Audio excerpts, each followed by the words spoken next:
ಕಳಿಸ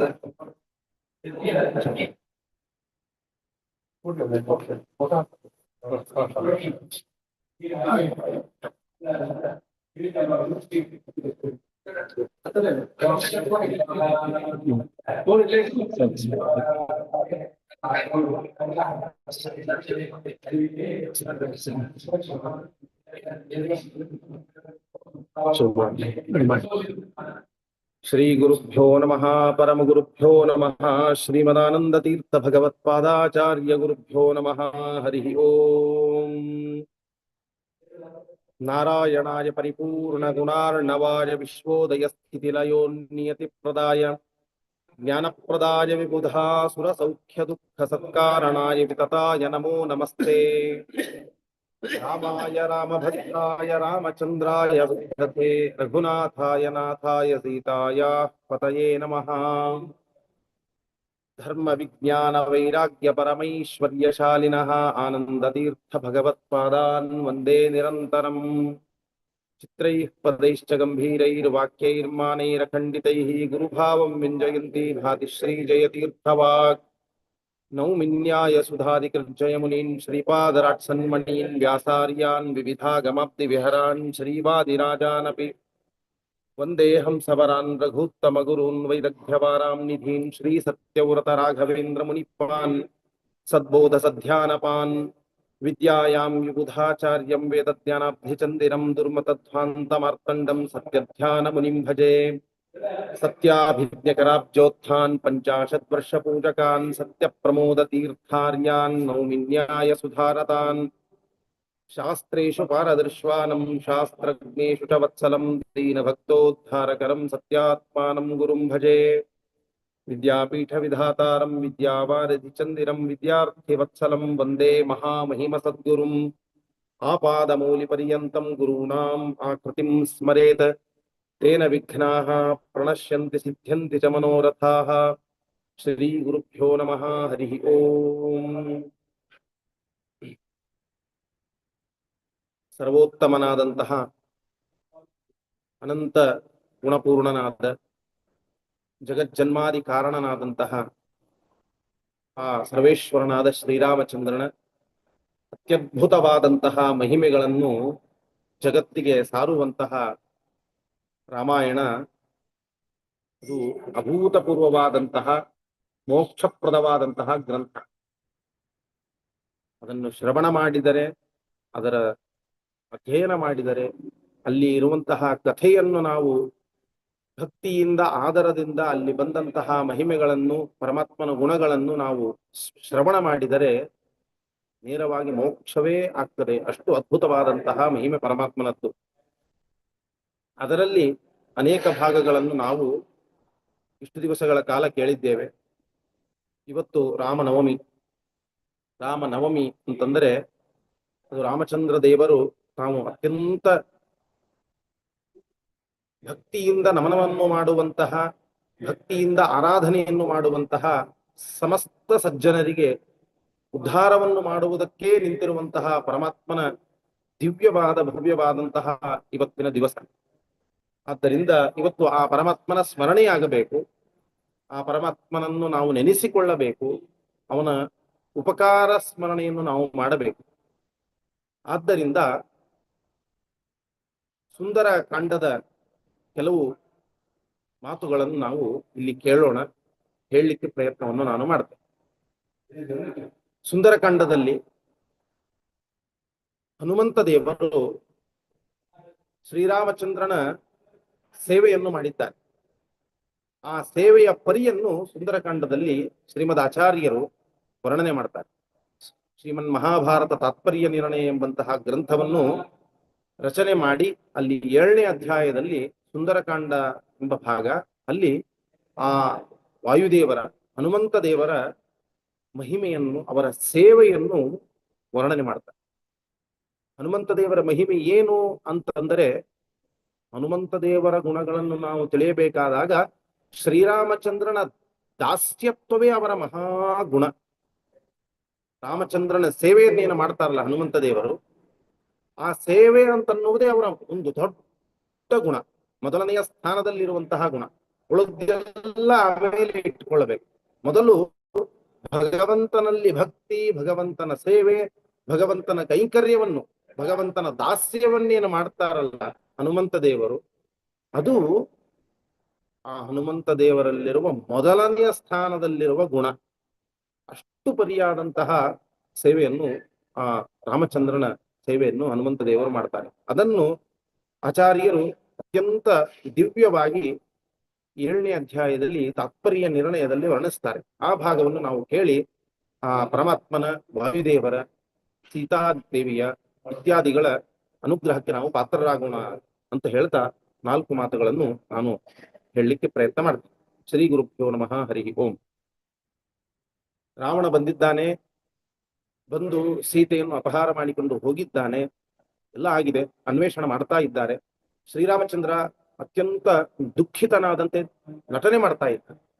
ಪರಮಾತ್ಮನಿಗೆ ದುಃಖ ಸರ್ವಥಾ ಇಲ್ಲ, ಅವನಿಗೆ ಎಲ್ಲಿ ದುಃಖ? ನಿತ್ಯ ತೃಪ್ತನಾದಂತಹ ಆ ಸ್ವಾಮಿ ಸಮಸ್ತವನ್ನು ತನ್ನ ಅಧೀನವಾಗಿ ಇಟ್ಟುಕೊಂಡಂತವನಿಗೆ ಎಲ್ಲಿಯ ದುಃಖ? ಎಲ್ಲ ಜನರು, ಎಲ್ಲ ಸಂಪತ್ತು, ಎಲ್ಲ ಮನೆ, ಎಲ್ಲ ಮಠಗಳು, ಇಡೀ ರಾಜ್ಯ ನನ್ನ ಅಧೀನವಾಗಿದೆ, ನನ್ನ ಮಾತು ಕೇಳತ್ತೆ ಅಂತಂದಾಗ ಯಾರಿಂದ ದುಃಖ ನನಗಾಗಬೇಕು? ಯಾವ ವಸ್ತುವಿನಿಂದ ಆಗಬೇಕು? ಯಾವ ವ್ಯಕ್ತಿಯಿಂದ ನನಗೆ ದುಃಖವಾಗಬೇಕು? ಯಾಕೆ ಎಲ್ಲರೂ ನನ್ನ ಮಾತನ್ನೇ ಕೇಳುವವರು, ನನ್ನ ಆಜ್ಞೆಯನ್ನು ಪರಿಪಾಲನೆ ಮಾಡುವಂಥವರು. ಹೀಗಿರಬೇಕಾದಾಗ ಯಾರಿಂದ ನನಗೆ ತೊಂದರೆ, ಯಾರಿಂದ ನನಗೆ ದುಃಖ? ಯಾರಿಂದಲೂ ಆಗುವುದಿಲ್ಲ. ಮನೆಯಲ್ಲಿ ಒಬ್ಬ ತಂದೆ ಇದ್ದಾನೆ, ಅಥವಾ ವೃದ್ಧನಾದ ಒಬ್ಬ ಅಜ್ಜ ಇದ್ದಾರೆ. ಅವರ ಮಾತನ್ನು ಮಕ್ಕಳು, ಮೊಮ್ಮಕ್ಕಳು, ಸೊಸೆಯಂದರು ಎಲ್ಲರೂ ಕೇಳ್ತಾರೆ. ಎಲ್ಲ ಇಡೀ ಮನೆಯ ಭಾರ ಅವರ ಮೇಲಿದೆ, ಅವರ ಮಾತನ್ನು ಎಲ್ಲರೂ ಕೇಳ್ತಾರೆ ಅಂತಂದ ಮೇಲೆ ಎಲ್ಲರೂ ಆ ಹಿರಿಯ ವ್ಯಕ್ತಿಗೆ ಅನುಕೂಲರಾಗಿರ್ತಾರೆ ಹೊರತು ಯಾರು ಪ್ರತಿಕೂಲರಾಗಿರುವುದಿಲ್ಲ, ವಿರೋಧ ಮಾಡುವುದಿಲ್ಲ, ತೊಂದರೆಯನ್ನುಂಟು ಮಾಡುವುದಿಲ್ಲ, ಹೆಜ್ಜೆ ಹೆಜ್ಜೆಗೆ ಸೇವೆ ಮಾಡ್ತಾರೆ. ಹೀಗಿರಬೇಕಾದಾಗ ಇಡೀ ಪ್ರಪಂಚ, ಲಕ್ಷ್ಮೀ ದೇವಿಯನ್ನ ಆರಂಭ ಮಾಡಿಕೊಂಡು, ಬ್ರಹ್ಮಾದಿ ದೇವತೆಗಳನ್ನ ಆರಂಭ ಮಾಡಿಕೊಂಡು, ತೃಣಜೀವ ಪರ್ಯಂತ ಎಲ್ಲ ಜೀವರಾಶಿಗಳು, ಅಲ್ಲದೆ ಇಡೀ ಜಡ ಪ್ರಪಂಚವೂ ಕೂಡ ಪರಮಾತ್ಮನಿಂದ ಹುಟ್ಟಿದೆ, ಪರಮಾತ್ಮನ ಅಧೀನವಾಗಿ ಇದೆ ಅಂತಂದ ಮೇಲೆ ಯಾವ ವಸ್ತುವಿನಿಂದ, ಯಾವ ವ್ಯಕ್ತಿಯಿಂದ ಪರಮಾತ್ಮನಿಗೆ ತೊಂದರೆ ಇದೆ? ಯಾರು ವಿರೋಧ ಮಾಡ್ತಾರೆ? ಯಾರೂ ಮಾಡುವುದಿಲ್ಲ. ಎಲ್ಲರೂ ಪರಮಾತ್ಮನ ಆಜ್ಞೆಯನ್ನು ಪರಿಪಾಲನೆ ಮಾಡುವಂಥವರೇ. ಆದ್ದರಿಂದ ಅವನಿಗೆ ದುಃಖ ಅಂತನ್ನುವುದು ಇಲ್ಲವೇ ಇಲ್ಲ. ಪರಮಾತ್ಮ ಅಷ್ಟು ಅದ್ಭುತವಾದಂತಹ ಆ ಪರಮಾತ್ಮನ ಮಹಿಮೆ. ಅವನಿಗೆ ದುಃಖವಾದಂತೆ ತಾನು ನಟನೆ ಮಾಡ್ತಾ ಇದ್ದಾನೆ. ಅಯ್ಯೋ, ಸೀತೆಯನ್ನು ನಾನು ಕಳೆದುಕೊಂಡು ಬಿಟ್ಟೆ, ಇನ್ನೇನು ಮಾಡ್ಲಿ? ಇವತ್ತೆಲ್ಲ ನಾವೆಲ್ಲ ಮಾತನಾಡ್ತೀವಲ್ಲ, ಹೆಂಡತಿ ಮನೆಯಲ್ಲಿದ್ದವಳು ಒಂದು ಕ್ಷಣಕ್ಕೆ ಅವಳು ತವ್ರ ಮನೆಗೆ ಹೋಗ್ಬಿಟ್ಲು ಅಂತಂದ್ರೆ, ಅಯ್ಯೋ, ಇನ್ಯಾರು ನನಗೆ ಅಡಿಗೆ ಮಾಡಿ ಹಾಕುವವರು, ಇನ್ಯಾರು ನನಗೆ ಎಲ್ಲ ಅನುಕೂಲ ಮಾಡಿ ಕೊಡುವವರು, ಪೂಜೆಗೆ ಯಾರು ಅನುವು ಮಾಡಿ ಕೊಡ್ತಾರೆ? ತವ್ರ ಮನೆಗೆ ಹೋಗ್ಬಿಟ್ಲು, ಒಂದು ವಾರದ ಗಟ್ಲೆ ಆಯ್ತು, ಇನ್ನೂ ಬಂದೇ ಇಲ್ಲ ಮನೆಗೆ, ಏನ್ ಮಾಡ್ಲಿ ಅಂತ ಚಿಂತೆ ಮಾಡ್ತಾನಲ್ಲ ಮನುಷ್ಯ. ಹಾಗೆ ಶ್ರೀರಾಮಚಂದ್ರ ಸೀತೆಯನ್ನು ನಾನು ಕಳೆದುಕೊಂಡೆ, ಇನ್ನೇನು ನನಗೆ ಗತಿ? ಯಾರು ನನಗೆ ಜೊತೆಗಾರರು, ಯಾರು ನನಗೆ ಸೇವೆ ಮಾಡುವಂಥವರು ಅಂತೆಲ್ಲ ತಾನು ವಿಚಾರ ಮಾಡ್ತಾ ಇದ್ದಾನೆ. ನಿಜವಾಗಿ ಮರ್ತ್ಯಾವತಾರ ಸ್ಪಿಹ ಮರ್ತ್ಯ ಶಿಕ್ಷಣ. ಪರಮಾತ್ಮ ಮನುಷ್ಯರಂತೆ ನಟನೆ ಮಾಡಲು ಬಂದವನು. ಮನುಷ್ಯರು ಹೇಗಿರಬೇಕು, ಹೇಗೆ ಸಾಧನೆ ಮಾಡಬೇಕು, ಹೇಗೆ ವ್ಯವಹಾರ ಮಾಡಬೇಕು, ಅದನ್ನೆಲ್ಲ ತೋರಿಸಿ ಸಜ್ಜನರಿಗೆ ಉದ್ಧಾರ ಮಾಡಲು ಬಂದವನು. ದುಷ್ಟರ ಶಿಕ್ಷಣೆ ಮಾಡಿ ದೇವಾನು ದೇವತೆಗಳ ಕಾರ್ಯವನ್ನು ಮಾಡುವುದಕ್ಕೆ ಪರಮಾತ್ಮ ಬಂದಂಥವನು. ಅಂದ ಮೇಲೆ ಅವನಿಗೆ ಯಾರ ವಿರಹವಿಲ್ಲ, ಯಾರ ವಿರಹದಿಂದ ಶೋಕವಾಗಬೇಕಾಗಿಲ್ಲ. ಆದರೂ ಆ ರೀತಿ ನಟನೆ ಮಾಡ್ತಾ ಇದ್ದಾನೆ. ಹೀಗಿರುವಾಗ ಎಲ್ಲ ತಪ್ಪಿಗಳಿಗೆ ಎಲ್ಲರಿಗೂ ಆಜ್ಞೆ ಮಾಡಿದ್ದಾನೆ ಪರಮಾತ್ಮ. ಎಲ್ಲರೂ ಅನ್ವೇಷಣೆ ಮಾಡಿಕೊಂಡು ಬನ್ನಿ, ಹುಡುಕಿಕೊಂಡು ಬನ್ನಿ, ಸೀತಾದೇವಿ ಎಲ್ಲಿದ್ದಾರೆ ಅಂತ. ಸುಗ್ರೀವನ ಸಾಮ್ರಾಜ್ಯದಲ್ಲಿ ಇರುವಂತಹ ಎಲ್ಲ ಕಪಿಗಳಿಗೆ ಸುಗ್ರೀವನಿಂದ ಹೇಳಿಸಿದ್ದಾರೆ, ತಾನು ಆಜ್ಞೆ ಮಾಡಿದ್ದಾನೆ. ಎಲ್ಲರೂ ಪರಮಾತ್ಮನ ಆಜ್ಞೆಯಂತೆ ಹುಡುಕಲು ಹೋಗಿದ್ದಾರೆ ಸೀತಾದೇವಿಯನ್ನು. ಆಗ ಹನುಮಂತ ದೇವರು ಕೂಡ ತಾವು ಅತ್ಯದ್ಭುತವಾದಂತಹ ಮಹೇಂದ್ರ ಪರ್ವತವನ್ನು ಹನುಮಂತ ದೇವರು ಕಾಲಿನಿಂದ ಒತ್ತಿ ಸಮುದ್ರವನ್ನು ಹಾರುವುದಕ್ಕೆ ಸಿದ್ಧರಾಗಿದ್ದಾರೆ. ರಾಮಾಯ ಶಾಶ್ವತ ಸುವಿಸ್ತೃತ ಷಡ್ಗುಣಾಯ ಸರ್ವೇಶ್ವರಾಯ ಬಲವೀರ್ಯ ಮಹಾರಣವಾಯ ನತ್ವಾ ಲಿಲಂಘೈಷು ಅರಣವ ಮುತ್ಪಪಾತ ನಿಷ್ಪೀಡ್ಯತಂ ಗಿರಿವರಂ ಪವನಸ್ಯ ಸೂನುಹು. ಪವನಸ್ಯ ಸೂನುಹು. ಹನುಮಂತ ದೇವರು ಅಂದ್ರೆ ಯಾರು? ಮುಖ್ಯ ಪ್ರಾಣದೇವರ ಮಾತರಿಶ್ವ ಅಂತ ಕರೆಸಿಕೊಳ್ಳುವಂತಹ ಆ ಮುಖ್ಯ ಪ್ರಾಣದೇವರು, ಜೀವೋತ್ತಮರ ಅವತಾರರಾದಂಥವರು ಹನುಮಂತ ದೇವರು. ಅಂಥವರು ರಾಮನ ಸೇವೆ ಮಾಡುವುದಕ್ಕೆ ಸಿದ್ಧರಾಗಿ ತಾವು ಹುಡುಕುವುದಕ್ಕೆ ಹೊರಟಿದ್ದಾರೆ. ಹೋದಾಗ ನತ್ವ, ಅಲ್ಲಿ ಸಮುದ್ರವನ್ನು ಪಾರು ಮಾಡಬೇಕು, ಸಮುದ್ರವನ್ನು ಪಾರು ಮಾಡಬೇಕು, ಲಂಕೆಗೆ ಹೋಗಿ ಸೇರಬೇಕು. ಆ ಕಡೆಗೆ ಸೀತೆ ಇದ್ದಾಳೆ ಎನ್ನುವಂತೆ ತಾವು ಹೊರಟಿದ್ದಾರೆ. ಹೋಗಬೇಕಾದಾಗ ಶ್ರೀರಾಮಚಂದ್ರನಿಗೆ ಮೊದಲು ನಮಸ್ಕಾರ ಮಾಡಿದ್ದಾರೆ ಹನುಮಂತ ದೇವರು. ನತ್ವ ಸರ್ವೇಶ್ವರಾಯ ಬಲವೀರ್ಯ ಮಹಾರಣವಾಯ ನತ್ವ. ಆ ಶ್ರೀರಾಮಚಂದ್ರ ಅನಂತ ಬಲಶಾಲಿಯಾದಂಥವನು, ಸರ್ವೇಶ್ವರನು, ಅವನೇ ನನ್ನಿಂದ ಎಲ್ಲ ಕಾರ್ಯ ಮಾಡಿಸ್ತಾನೆ, ನಾವೆಲ್ಲಿ ಮಾಡುವಂಥವರು, ನಮಗೇನು ಸಾಮರ್ಥ್ಯ ಅನ್ನುವಂತೆ ಹನುಮಂತ ದೇವರು ಅತ್ಯಂತ ಭಕ್ತಿಯಿಂದ ನಮಸ್ಕಾರ ಮಾಡಿದ್ದಾರೆ ರಾಮಚಂದ್ರ ದೇವರನ್ನು. ಅಲ್ಲೇ ಸಮುದ್ರದ ದಂಡೆಗೆ ನಿಂತು ನಮಸ್ಕಾರ ಮಾಡಿ ನಿಷ್ಪೀಡ್ಯತಂ ಗಿರಿವರಂ ಪವನಸ್ಯ ಸೂನುಹು, ಆ ಮಹೇಂದ್ರ ಪರ್ವತಕ್ಕೆ ತಾವು ಕಾಲನ್ನು ಒತ್ತಿ ತಾವು ಹಾರಿದ್ದಾರೆ ಹನುಮಂತ ದೇವರು. ಇದರಿಂದ ಏನ್ ನಮಗೆ ತೋರಿಸ್ತಾ ಇದ್ದಾರೆ ಅಂತಂದ್ರೆ, ಹನುಮಂತ ದೇವರ ಸ್ಮರಣೆ ಮಾಡಿದರೆ ಅಥವಾ ರಾಮದೇವರ ಸ್ಮರಣೆ ಮಾಡಿದರೆ ನಾವು ನಮ್ಮ ಕಷ್ಟಗಳಿಂದ, ನಮ್ಮ ಪಾಪಗಳಿಂದ ನಾವು ಎಷ್ಟು ದೂರ ಹಾರಿ ಹೋಗ್ತೇವೆ ಅಂತಂದರೆ, ಸಮುದ್ರವನ್ನು ದಾಟಿದಂತೆ ನಾವು ದಾಟಿ ಹೋಗ್ತೇವೆ. ಸಂಸಾರವೆಂಬ ಸಮುದ್ರವನ್ನೇ ನಾವು ದಾಟ್ತೇವೆ.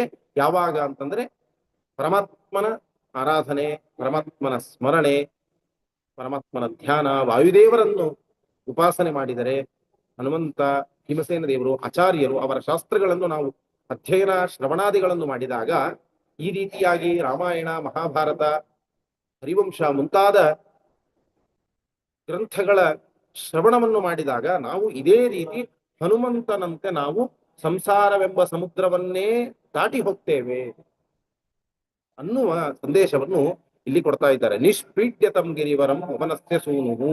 ಅಷ್ಟು ಅದ್ಭುತವಾಗಿ ತಾವು ಹಾರಿದ್ದಾರೆ. ಚುಕ್ಷೋಭವಾರಿಧಿರಣು ಪ್ರಯಜೌ ಚ ಶೀಘ್ರಂ ಯಾದೋ ಕಣಿ ಸಹ ತದೀಯ ಬಲಾಭಿ ಕೃಷ್ಣ ವೃಕ್ಷಾಷ್ಟ ಪರ್ವತಗತಾ ಪವನೇನ ಪೂರ್ವಂ ಕ್ಷಿಪ್ತೋರ್ಣವೇ ಗಿರಿರುದಾಗಮದಸ್ಯ ಹೇತೋಹೋ. ಆಗ ಹನುಮಂತ ದೇವರ ವೇಗದ ಬಲದಿಂದ ಸಾಗರ ಕ್ಷೋಭೆಗೊಂಡಿದೆ. ಎಷ್ಟು ವೇಗದಿಂದ ಹೋಗ್ತಾ ಇದ್ದಾರೆ ಅಂತಂದ್ರೆ ಹನುಮಂತ ದೇವರು, ಮೊದಲೇ ಸಮುದ್ರ ಅಂತಂದ್ರೆ ಹೇಗಿರುತ್ತೆ? ಸಮುದ್ರ ಅಂತಂದ್ರೆ ಅಲ್ಲೋಲ ಕಲ್ಲೋಲವಾಗ್ತಾ ಇರುತ್ತೆ. ಚಂಚಲ ಅಂದ್ರೆ ಅತಿ ಚಂಚಲ, ಅದನ್ನು ನೋಡುವುದಕ್ಕೆ ಭಯವಾಗ್ತದೆ. ಸಮುದ್ರದ ಆ ಹಾರಾಟ, ಅಲ್ಲಿಯ ಅಲೆಗಳು ಮೇಲೆ ಕೆಳಗೆ ಆಗುವುದು ನೋಡಿದ್ರೆ ಭಯವಾಗ್ತದೆ. ಅಂತಹದ್ದು ಮೊದಲೇ ಹಾಗಿರ್ತದೆ. ಹನುಮಂತ ದೇವರು ಆ ಸಮುದ್ರದ ಮೇಲೆ ಹಾರಿದ್ದರಿಂದ ಇನ್ನೂ ಕ್ಷೋಭೆಗೊಂಡಿದೆ ಸಮುದ್ರ, ಇನ್ನೂ ಜೋರಾಗಿ ಕುಲುಕ್ತಾ ಇದೆ ಸಮುದ್ರ. ಚುಕ್ಷೋಭವಾರಿಧಿ. ಹೀಗಿರುವಾಗ ಅಲ್ಲಿರುವಂತಹ ಎಲ್ಲ ಪ್ರಾಣಿಗಳೆಲ್ಲವೂ ಕೂಡ ಆ ಕಡೆ ಈ ಕಡೆ ಸಂಚಾರ ಮಾಡ್ತಾ ಇವೆ. ಹನುಮಂತ ದೇವರ ಆ ವೇಗಕ್ಕೆ ಮನೋಜವಂ ಮಾರುತ ತುಲ್ಯ ವೇಗಂ ಜಿತೇಂದ್ರಿಯಂ ಬುದ್ಧಿಮತಾಂ ವರಿಷ್ಠಂ ವಾತಾತ್ಮಜಂ ವಾನರ ಯೋಧ ಮುಖ್ಯಂ ಶ್ರೀರಾಮದೂತಂ ಶಿರಸಾ ನಮಾಮಿ. ಅವರ ವೇಗ ಎಷ್ಟು ಅಂತಂದ್ರೆ, ಹನುಮಂತ ದೇವರ ವೇಗ ಎಷ್ಟಿತ್ತು ಅಂತಂದ್ರೆ ಸುಮ್ಮನೆ ಒಂದು ಕಲ್ಪನೆ ಕೊಡ್ತಾರೆ. ಮನೋಜವಂ, ಮನಸ್ಸಿಗೆ ಎಷ್ಟು ವೇಗ ಇರುತ್ತೆ? ಎಲ್ಲಕ್ಕಿಂತ ವೇಗವಾಗಿ ಹೋಗುವ ವಾಹನ ಯಾವುದು ಅಂತಂದ್ರೆ ಮೆಟ್ರೋ ಇತ್ಯಾದಿಗಳನ್ನು ನಾವು ಕೇಳ್ತೇವೆ. ಅದಕ್ಕಿಂತಲೂ ವಿಮಾನದಿಂದ ಹೋದ್ರೆ ಇನ್ನೂ ಬೇಗ ಹೋಗ್ತೇವೆ ಅಂತ ಇವತ್ತಿದೆ. ಆ ವಿಮಾನಕ್ಕಿಂತಲೂ ವೇಗವಾಗಿ ಇರುವಂತಹ ಒಂದು ವಾಹನ ಇದೆ. ಯಾವುದು ಅಂತಂದ್ರೆ ನಮ್ಮ ಮನಸ್ಸು. ಚಂಚಲಂ ಹಿ ಮನಃ ಕೃಷ್ಣ. ಒಂದು ಕ್ಷಣದಲ್ಲಿ, ಈಗ ನೀವು ಚಿಂತನೆ ಮಾಡಿದ್ರೆ ನಿಮ್ಮ ಮನೆಯಲ್ಲಿ ನೀವು ಇರ್ತೀರಿ, ಮನಸ್ಸಿನಿಂದ ನೀವು ನಿಮ್ಮ ಮನೆಯಲ್ಲಿ ಇರ್ತೀರಿ. ಈಗ ನೀವು ಚಿಂತನೆ ಮಾಡಿದರೆ, ನೆನೆಸಿಕೊಂಡ್ರೆ ನಿಮ್ಮ ಬೇರೆ ದೇಶದಲ್ಲಿ, ಅಮೆರಿಕಕ್ಕೂ ನಾವು ಹೋಗಿ ಬಿಡಬಹುದು. ನಮ್ಮ ಮನಸ್ಸಿನಿಂದ ನಾವು ಸ್ಮರಣೆ ಮಾಡಿದ್ರೆ ಸಾಕು, ಅಷ್ಟು ವೇಗದಿಂದ ಹೋಗಿ ಬಿಡ್ತೇವೆ. ಹಾಗಾದ್ರೆ ನಮ್ಮ ಮನಸ್ಸು ಒಂದು ಕ್ಷಣ, ಅದರಲ್ಲಿಯೂ ಅಲ್ಪ ಕ್ಷಣದಲ್ಲಿ ನಾವು ಬೇರೆ ದೇಶಕ್ಕೆ ಹೋಗ್ತೇವೆ. ಅಷ್ಟು ದೂರದಲ್ಲಿ ನಮ್ಮ ಮನಸ್ಸು ಸಂಚಾರ ಮಾಡ್ತದೆ ಅಂತಂದರೆ ಮನಸ್ಸಿಗೆ ವೇಗ, ಅತ್ಯಂತ ವೇಗ ಇರುವಂತಹದ್ದು. ಹಾಗೆ ಹನುಮಂತ ದೇವರ ವೇಗ ಮನಸ್ಸಿನ ವೇಗದಂತೆ ಇನ್ನೂ ಜಾಸ್ತಿ ದೀರ್ಘವಾದ ವೇಗ ಇದೆ ಅವರಿಗೆ. ಆದರೆ ಒಂದು ನಮಗೆ ಅರ್ಥ ಮಾಡಿಕೊಳ್ಳಿಕ್ಕೆ ಮನೋಜವಂ ಅಂತ ಹೇಳಿದ್ದಾರೆ. ಅಷ್ಟು ಫಾಸ್ಟ್ ಆಗಿ ಅವರು ಹೋಗ್ತಾರೆ, ಅಷ್ಟು ವೇಗದಿಂದ ತಾವು ಸಂಚಾರ ಮಾಡ್ತಿದ್ರು ಅಂತ ಹೇಳ್ತಾರೆ. ಹಾಗೆ ಯಾದೋ ಗಣೇ ಸಹ ತದೀಯ ಬಲಾಭಿಕೃಷ್ಟ, ಅವರೆಲ್ಲ ಅಲ್ಲಿ ಇರುವಂತಹ ಎಲ್ಲ ಸಂಚಾರ ಮಾಡುವ, ಜಲದಲ್ಲಿ ಸಂಚಾರ ಮಾಡುವ ಎಲ್ಲ ಪ್ರಾಣಿಗಳು ವಾಯುದೇವರನ್ನು ಹಿಂಬಾಲಿಸಿ ಬರ್ತಾ ಇತ್ತು. ವೃಕ್ಷಾಶ್ಚ ಪರ್ವತಗತ ಪವನೇನ ಪೂರ್ವಂ, ಹಾಗೆ ಮಹೇಂದ್ರ ಪರ್ವತದ ಮರಗಳೂ ಕೂಡ ಹಿಂಬಾಲಿಸಿವೆ. ಮಹೇಂದ್ರ ಪರ್ವತಕ್ಕೆ ಕಾಲನ್ನು ಒತ್ತಿ ಜಿಗಿದು ಹೋದ್ರಲ್ಲ, ಆ ಎಲ್ಲ ಅಲ್ಲಿ ಇಡುವಂತಹ ಪರ್ವತಗಳು, ಗಿಡ ಮರಗಳು ಎಲ್ಲವೂ ಹಿಂಬಾಲಿಸಿ ಬರ್ತಿವೆ. ಅಂದರೆ ಗಿಡ ಮರಗಳು ಹೇಗೆ ಬರ್ತವೆ ಅಂತಂದ್ರೆ, ಗಿಡ ಮರಗಳು ತಾವು ಮನಸ್ಸಿನಿಂದ ಓಡಿ ಬಂದವು. ಹನುಮಂತ ದೇವರು ಹೋಗ್ತಾ ಇದ್ದಾರೆ, ನಾವು ಸೇವೆ ಮಾಡಲು ಹೋಗೋಣ ಅನ್ನುವಂತೆ ಹನುಮಂತ ದೇವರ ಹಿಂದೆ ಹಿಂಬಾಲಿಸಿ ಬರ್ತಾ ಇತ್ತು. ಕ್ಷಿಪ್ತೋರ್ಣವೇ ಗಿರಿರುದಾಗಮದಸ್ಯ ಹೇತೋಹೋ, ಹಿಂದೆ ವಾಯುದೇವ ಸಮುದ್ರದಲ್ಲಿ ಎಸೆದಿದ್ದ ಮೈನಾಕ ಪರ್ವತ ಹನುಮಂತ ದೇವರಿಗೆ ವಿಶ್ರಾಂತಿ ಕೊಡುವುದಕ್ಕಾಗಿ ಮೇಲೆ ಬಂದಿದೆ. ವಾಯುರೂಪದಿಂದ ಮೈನಾಕ ಪರ್ವತವನ್ನು ಹನುಮಂತ ದೇವರು, ವಾಯುದೇವರು ಎತ್ತಿ ಎಸೆದಿದ್ರು, ಅದು ಸಮುದ್ರದಲ್ಲಿ ಬಂದು ಬಿದ್ದಿತ್ತು. ಕ್ಷಿಪ್ತೋರ್ಣವೇ, ಅರ್ಣವದಲ್ಲಿ ಸಮುದ್ರದಲ್ಲಿ ಬಂದು ಬಿದ್ದಿತ್ತು. ಬಿದ್ದ ಅಂತಹ ಪರ್ವತ ಇವತ್ತು ಅದೇ ವಾಯುದೇವರ ಅವತಾರರಾದಂತಹ ಹನುಮಂತ ದೇವರಿಗೆ ನಾನು ಸೇವೆ ಮಾಡೋಣ ಅನ್ನುವಂತೆ ಮೇಲೆದ್ದು ಬಂದಿದೆ ಅಂತ. ಆ ಸಮುದ್ರದ ಮಧ್ಯದಲ್ಲಿರುವ ಪರ್ವತ, ಮೈನಾಕ ಪರ್ವತ ಮೇಲೆದ್ದು ಬಂದಿದೆ. ಸ್ವಾಮಿ, ನೀವು ಹೋಗ್ತಾ ಇದ್ದೀರಾ ಲಂಕೆಗೆ, ಸಮುದ್ರವನ್ನು ದಾಟಿ ಹೋಗುತ್ತಿರುವಾಗ ನಾವು ನಿಮ್ಮ ಸೇವೆ ಮಾಡಬೇಕಾಗಿದೆ ಅನ್ನುವಂತೆ ಆ ಮೈನಾಕ ಪರ್ವತ, ಅಲ್ಲಿ ಅಭಿಮಾನಿಯಾದ ದೇವತೆ ಆ ವಾಯುದೇವರ, ಹನುಮಂತ ದೇವರ ಸೇವೆ ಮಾಡುವುದಕ್ಕೆ ಮೇಲೆ ಬಂದಿದ್ದಾನೆ. ನನ್ನ ಮೇಲೆ ವಿಶ್ರಾಂತಿ ತೆಗೆದುಕೊಂಡು ಹೋಗಿ ಅನ್ನುವಂತೆ ಮೇಲೆದ್ದು ಬಂದಿದ್ದಾನೆ. ಏನ್ ಹೇಳ್ತಾ ಇದ್ದಾರೆ ಇದರಿಂದ? ಏನ್ ನಾವು ಅರ್ಥ ಮಾಡಿಕೊಳ್ಳಬೇಕು ಅಂತಂದ್ರೆ, ಸಾಧನೆಯ ಮಾರ್ಗದಲ್ಲಿ ಹೋಗ್ತಾ ಇದ್ದಾರೆ ಯಾರಾದರೂ ಅಂತಾದರೆ, ಭಗವಂತನನ್ನು ಉದ್ದೇಶಿಸಿಕೊಂಡು ಸತ್ಕರ್ಮವನ್ನು ಮಾಡ್ತಾ ಇದ್ದರೆ, ಹನುಮಂತ ದೇವರು ಮಾಡಿದ್ದೇನು? ಪರಮಾತ್ಮನ ಸೇವೆ ಮಾಡುವುದಕ್ಕೆ ಸಮುದ್ರವನ್ನು ಹರಿತಾರಲ್ಲ, ಪರಮಾತ್ಮನ ಸೇವೆಯಲ್ಲಿ ನಿರತರಾಗಿದ್ದಾರೆ ಹನುಮಂತ ದೇವರು. ಹಾಗಾದ್ರೆ ಭಗವಂತನ ಸೇವೆಯಲ್ಲಿ ರತರಾದ, ಭಗವಂತನ ಸೇವೆಯನ್ನು ಮಾಡುವಂತಹ ಯಾರೇ ಆಗಲಿ, ಸೇವೆ ಮಾಡ್ತಾ ಇರಬೇಕಾದಾಗ ಮಧ್ಯದಲ್ಲಿ ಅವರಿಗೆ ಶ್ರಮವಾದರೆ ಆ ಶ್ರಮ ಪರಿಹಾರವಾಗುವಂತೆ ನಾವು ಸೇವೆ ಮಾಡಬೇಕು ಅನ್ನುವಂತೆ ಸಂದೇಶ ಕೊಡ್ತಾ ಇದೆ. ಅದ್ಭುತವಾದಂತಹ ಮಾತು. ಮೈನಾಕ ಪರ್ವತ ಸಮುದ್ರದಿಂದ ಎದ್ದು ಬರ್ತಾ ಇದೆ, ನನ್ನ ಮೇಲೆ ನೀವು ವಿಶ್ರಾಂತಿ ತೆಗೆದುಕೊಳ್ಳ್ರಿ ಅನ್ನುವಂತೆ. ಯಾರೇ ಒಬ್ಬರು ಪೂಜೆ ಮಾಡ್ತಾ ಇದ್ದಾರೆ, ಅದಕ್ಕೆ ತುಳಸಿಯನ್ನಾದರೂ ಒಯ್ದು ನಾವು ಕೊಡಬೇಕು, ಅಥವಾ ಗಂಧವನ್ನು ಮಡಿಯಿಂದ ಹೋಗ್ಲಿಕ್ಕೆ ಅಧಿಕಾರವಿದ್ದರೆ ಗಂಧವನ್ನು ತೆಗೆದು ನಾವು ಅವರಿಗೆ ಅನುವು ಮಾಡಿ ಕೊಡಬೇಕು, ಅಥವಾ ಹೂಗಳನ್ನು ತೆಗೆದುಕೊಂಡು ಕೊಡಬೇಕು. ಮನೆಯಲ್ಲಿ ವಿದ್ವಾಂಸರ, ಪಂಡಿತರ ಮನೆಯಲ್ಲಿ, ಆಚಾರ್ಯರ, ಯತಿಗಳ ಸುತ್ತಮುತ್ತಲು ಗಿಡ ಮರ, ಹೂವಿನ ಗಿಡ ಬೆಳೆಯುವುದಕ್ಕೆ ಅನುಕೂಲ ಇಲ್ಲ. ಏನ್ ಮಾಡ್ಬೇಕು? ಅಂಗಡಿಯಿಂದ ಕೊಂಡು ತಂದು ಹೂವನ್ನು ಏರಿಸುವ ಪ್ರಸಂಗ ಇರುತ್ತೆ. ಇವತ್ತೆಲ್ಲ ಅನಿವಾರ್ಯವಾಗಿ ಮಾಡಬೇಕಾಗಿದೆ, ಏನು ಮಾಡ್ಲಿಕ್ಕೆ ಬರಲ್ಲ. ಅಂಥವರನ್ನು ನಾವು ಗಮನದಲ್ಲಿಟ್ಟುಕೊಂಡು, ಆಚಾರ್ಯರು, ವಿದ್ವಾಂಸರು ಭಗವಂತನ ಪೂಜೆ ಮಾಡ್ತಾ ಇದ್ದಾರೆ, ತಂತ್ರಸಾರೋಕ್ತ ಪೂಜೆ ಮಾಡ್ತಾ ಇದ್ದಾರೆ, ಅತ್ಯಂತ ಭಕ್ತಿಯಿಂದ ನಿತ್ಯದಲ್ಲಿ ಪೂಜೆ ನಡೆಯುತ್ತೆ, ವೈಶ್ವದೇವಾದಿಗಳು ನಡೆಯುತ್ತೆ. ಎಂತಹ ದೊಡ್ಡ ಸೌಭಾಗ್ಯ! ಇದಕ್ಕೆ ನಾವೇನಾದರೂ ಸೇವೆ ಮಾಡಲೇಬೇಕು. ಕೈ ತುಂಬ ಹೋಗಿ ಹಣ ಕೊಡಬೇಕಾಗಿಲ್ಲ. ಹಣ ಕೊಟ್ಟರೆ ಅವರಿಗೆ ಅಷ್ಟು ತೃಪ್ತಿ ಆಗ್ತದೋ ಇಲ್ಲೋ ಗೊತ್ತಿಲ್ಲ. ಆದರೆ ನಿಮ್ಮ ಮನೆಯಲ್ಲಿ ಬೆಳೆದಂತಹ, ಅಕ್ಕಪಕ್ಕದ ಮನೆಯಲ್ಲಿ ಬೆಳೆದಂತಹ ತುಳಸಿ ದಳವನ್ನು, ಒಂದು ಸ್ವಲ್ಪ ಶುದ್ಧವಾದ ಪುಷ್ಪಗಳನ್ನು ಹೋಗಿ, ಆಚಾರ್ಯರೇ ನಿಮ್ಮ ಪೂಜೆಯಲ್ಲಿ ಇದನ್ನು ನೀವು ಬಳಸಿಕೊಳ್ಳಿ ಅಂತ ಅನುವು ಮಾಡಿ ಕೊಟ್ಟರೆ ಅವರ ಶ್ರಮ ಪರಿಹಾರವಾಯಿತು, ಮನಸ್ಸಿಗೆ ಆಗುವ ಆತಂಕ ಪರಿಹಾರವಾಯ್ತಲ್ಲ. ಅಪ್ಪ, ಇವತ್ತು ನಾನು ಕೊಂಡು ತಂದ ಹೂವನ್ನು ಅರ್ಪಣೆ ಮಾಡ್ಲಿಲ್ಲ. ಶಾಸ್ತ್ರದಲ್ಲಿ ಹೇಳುತ್ತೆ, ಕೊಂಡು ತರಬಾರದು, ಕೆಳಗೆ ಬಿದ್ದ ಹೂಗಳನ್ನು ಅರ್ಪಣೆ ಮಾಡಬಾರದು ಪರಮಾತ್ಮನಿಗೆ. ನಿಮ್ಮ ಮನೆಯಲ್ಲಿ ಶುದ್ಧವಾಗಿ ಬೆಳೆದಂತಹ ಹೂಗಳನ್ನು ಗಿಡದಿಂದ ಕಿತ್ತುಕೊಂಡು ನಾವು ಸಮರ್ಪಣೆ ಮಾಡಬೇಕು ಅಂತ ಹೇಳ್ತಾರೆ. ತುಳಸಿ ದಳವನ್ನು ಇಲ್ಲದೆ ಪೂಜೆ ಮಾಡಬಾರದು. ತುಳಸಿ ಇಲ್ಲದ ಪೂಜೆ ಒಲ್ಲನೋ ಹರಿಕೊಳ್ಳನೋ ಅಂತ ಹೇಳಿದಂತೆ, ತುಳಸಿ ಇಲ್ಲದೆ ಇದ್ರೆ ಆತಂಕ, ಅಯ್ಯೋ ತುಳಸಿ ಇಲ್ವಲ್ಲ ಅಂತ. ಅದೇ ನಾವು ಹೋಗಿ ಅವರಿಗೆ ಕೊಟ್ರೆ ಆ ಉದ್ವೇಗ, ಆತಂಕ, ಶ್ರಮ ಪರಿಹಾರವಾಯ್ತಲ್ಲ. ಹಾಗೆ ಭಗವಂತನ ಸೇವೆ ಮಾಡುವಂತಹ ಸಾಧಕರಿಗೆ ಸಣ್ಣ ಸೇವೆಯನ್ನಾದರೂ ಮಾಡಬೇಕು. ದೈಹಿಕವಾದ, ಆರ್ಥಿಕವಾದ, ಯಾವುದೇ ರೀತಿಯಾದ ಪರಮಾತ್ಮ ನಮಗೇನು ಕೊಟ್ಟಿದ್ದಾನೆ ಅದಕ್ಕೆ ತಕ್ಕಂತೆ ಅವರಿಗೆ ಸೇವೆ ಮಾಡಿದರೆ ಅದು ಅದ್ಭುತವಾದ ಫಲವನ್ನು ಕೊಡ್ತದೆ ಅನ್ನುವಂತೆ ಆ ಮೈನಾಕ ಪರ್ವತ, ಅದಕ್ಕೆ ಅಭಿಮಾನಿಯಾದ ದೇವತೆ ಹೇಳ್ತಾ ಇದ್ದ. ಹನುಮಂತ ದೇವರು ಪರಮಾತ್ಮನ ಸೇವೆ ಮಾಡುವುದಕ್ಕೆ ಹಾರಿದ್ದಾರೆ ಸಮುದ್ರವನ್ನು, ತೀರ ದಾಟ್ತಾ ಇದ್ದಾರೆ. ಮಧ್ಯದಲ್ಲಿ ನನ್ನ ಮೇಲೆ ನೀವು ಆಶ್ರಯವನ್ನು ತೆಗೆದುಕೊಂಡು ಶ್ರಮ ಪರಿಹಾರ ಮಾಡಿಕೊಳ್ಳಿ ಅನ್ನುವಂತೆ ಎದ್ದು ಬಂದಿದೆ. ನೈವ ಶಾಲೋ ಹರಸ್ಯ ಗಿರಿಪಕ್ಷ ವಿನಾಶಕಾಲೆ ಕ್ಷಿಪ್ತೋರ್ಣವೇ ಸಮೃತೋರ್ ವರಿತಾತ್ಮ ಪಕ್ಷ ಹೈಮೋ ಗಿರಿ ಪವನಜಸ್ತು ವಿಶ್ರಮಾರ್ಥಂ ಉದ್ಭಿದ್ಯ ವಾರಿಧಿಮ ವರ್ಧದನೇಕ ಸಾನುಹು. ಹನುಮಂತ ದೇವರ ವಿಶ್ರಾಂತಿಗಾಗಿ ಸಾಗರದಿಂದ ಅನೇಕ ಶಿಖರಗಳಿಂದ ಯುಕ್ತವಾದಂತಹ ತನ್ನ ಶರೀರವನ್ನು ಮೇಲಕ್ಕೆ ಎದ್ದು ತಂದಿದೆ ಆ ಪರ್ವತ. ತಂದಾಗ ನೈವಾತ್ರ ವಿಶ್ರವಣ ಮೈಚ್ಛದ ವಿಶ್ರಮೋಸೌ ನಿಸ್ಸೀಮ ಪೌರುಷ ಬಲಸ್ಯ ಕುತಶ್ರಮೋಸ್ಯ ಆಶ್ಲಿಷ್ಯ ಪರ್ವತವರಂ ಸದದರ್ಶಗಚ್ಚನ್ ದೇವೈಸ್ತು ನಾಗಜನನೀಂ ಪ್ರಹಿತಾಂಬರೇಣ. ಅದ್ಭುತವಾದಂತಹ ಮಾತನ್ನು ಹೇಳ್ತಾರೆ, ಪರಮಾದ್ಭುತವಾದ ಮಾತು.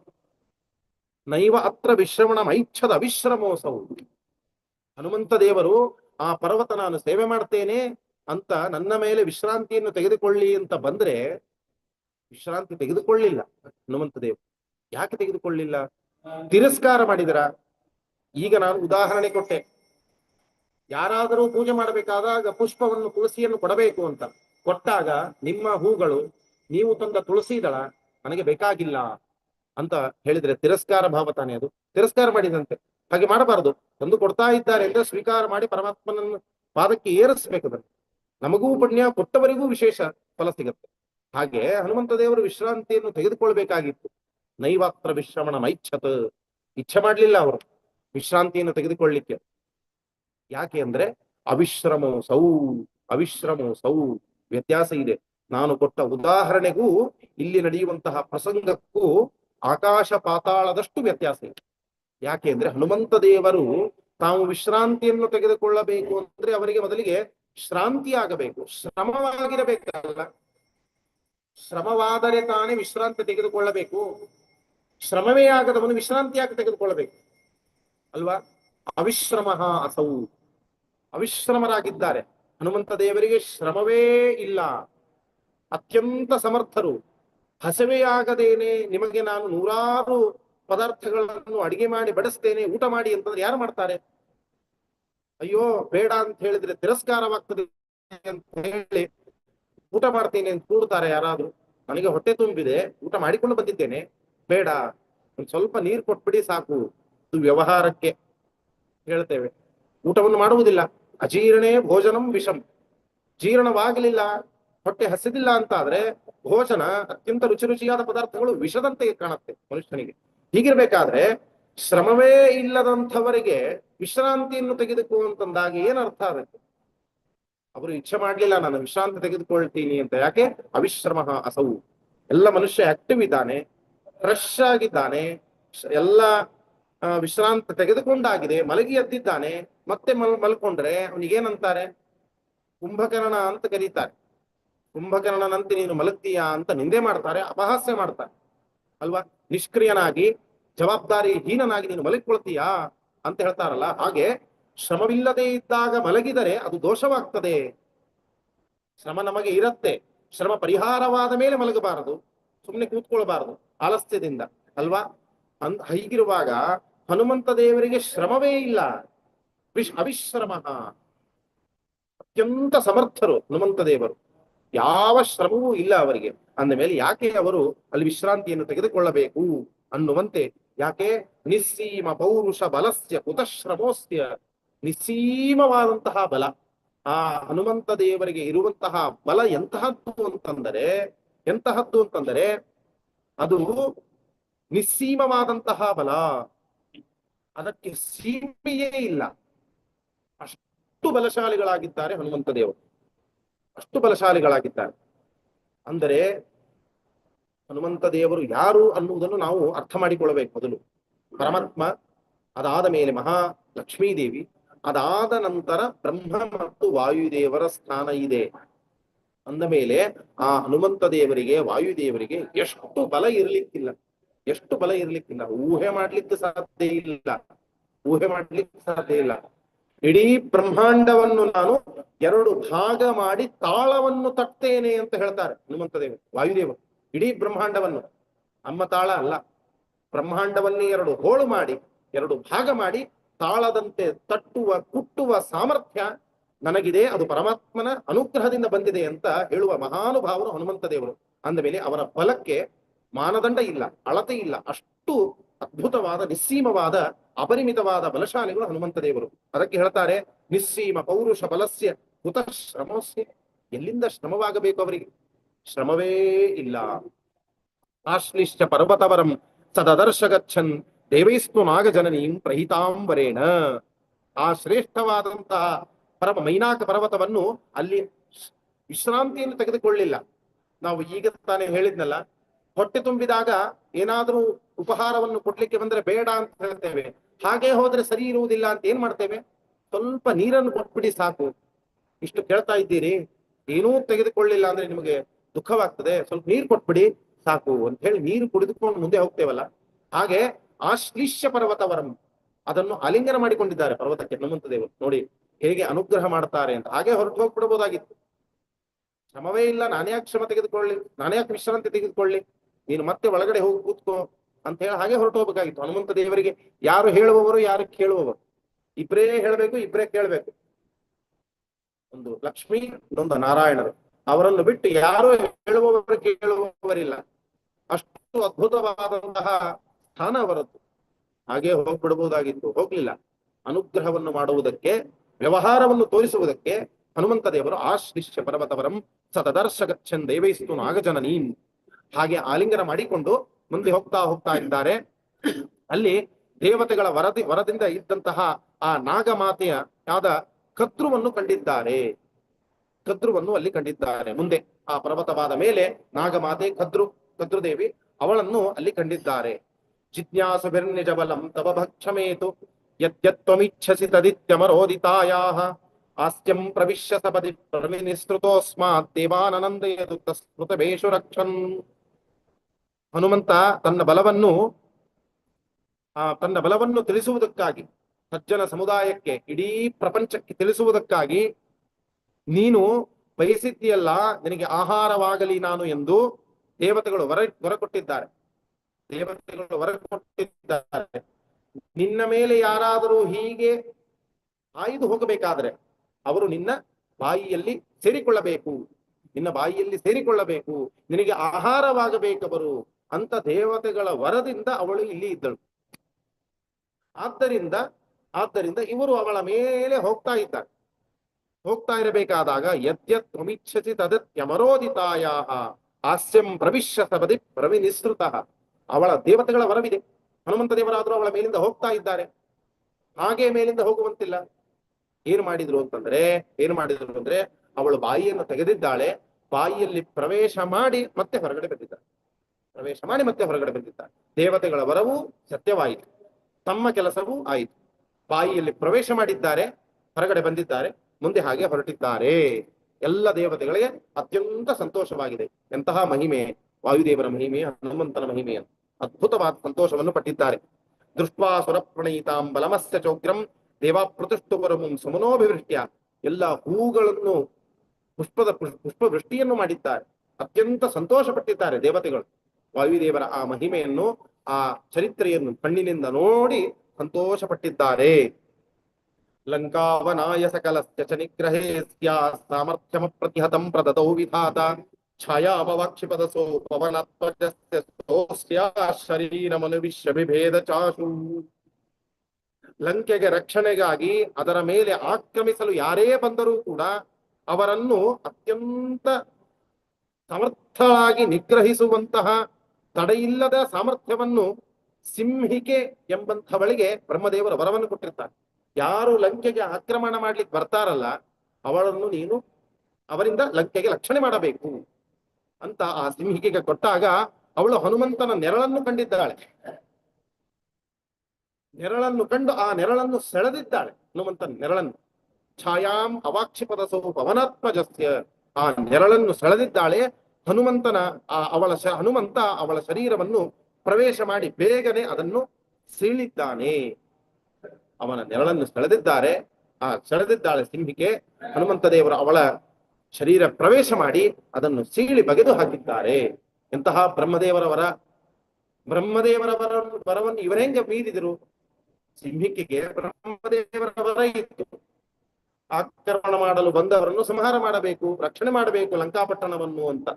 ಇವರು ಹೇಗೆ ಅವಳನ್ನು ಸಂಹಾರ ಮಾಡಿದರು ಅಂತಂದ್ರೆ, ಸಂಹಾರ ಮಾಡಿದ್ದಾರೆ ಅಂತನ್ನುವುದರಿಂದ ನಾವು ಅರ್ಥ ಮಾಡಿಕೊಳ್ಳಬೇಕು, ಬ್ರಹ್ಮದೇವರ ಸಮಾನವಾದ ಸಾಮರ್ಥ್ಯ ವಾಯುದೇವರಿಗೆ ಇದೆ, ಹನುಮಂತ ದೇವರಿಗೆ ಇದೆ.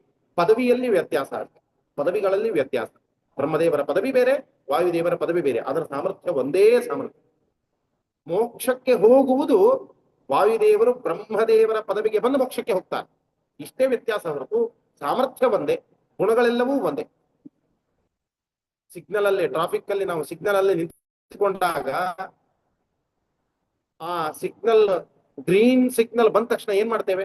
ಮೊದಲು ಇದ್ದವನು ಮೊದಲಿಗೆ ಹೋಗ್ತಾನೆ, ಅವನ ಹಿಂದೆ ಇದ್ದವನು ಅವನ ಹಿಂಬಾಲಿಸಿ ಹೋಗ್ತಾನೆ.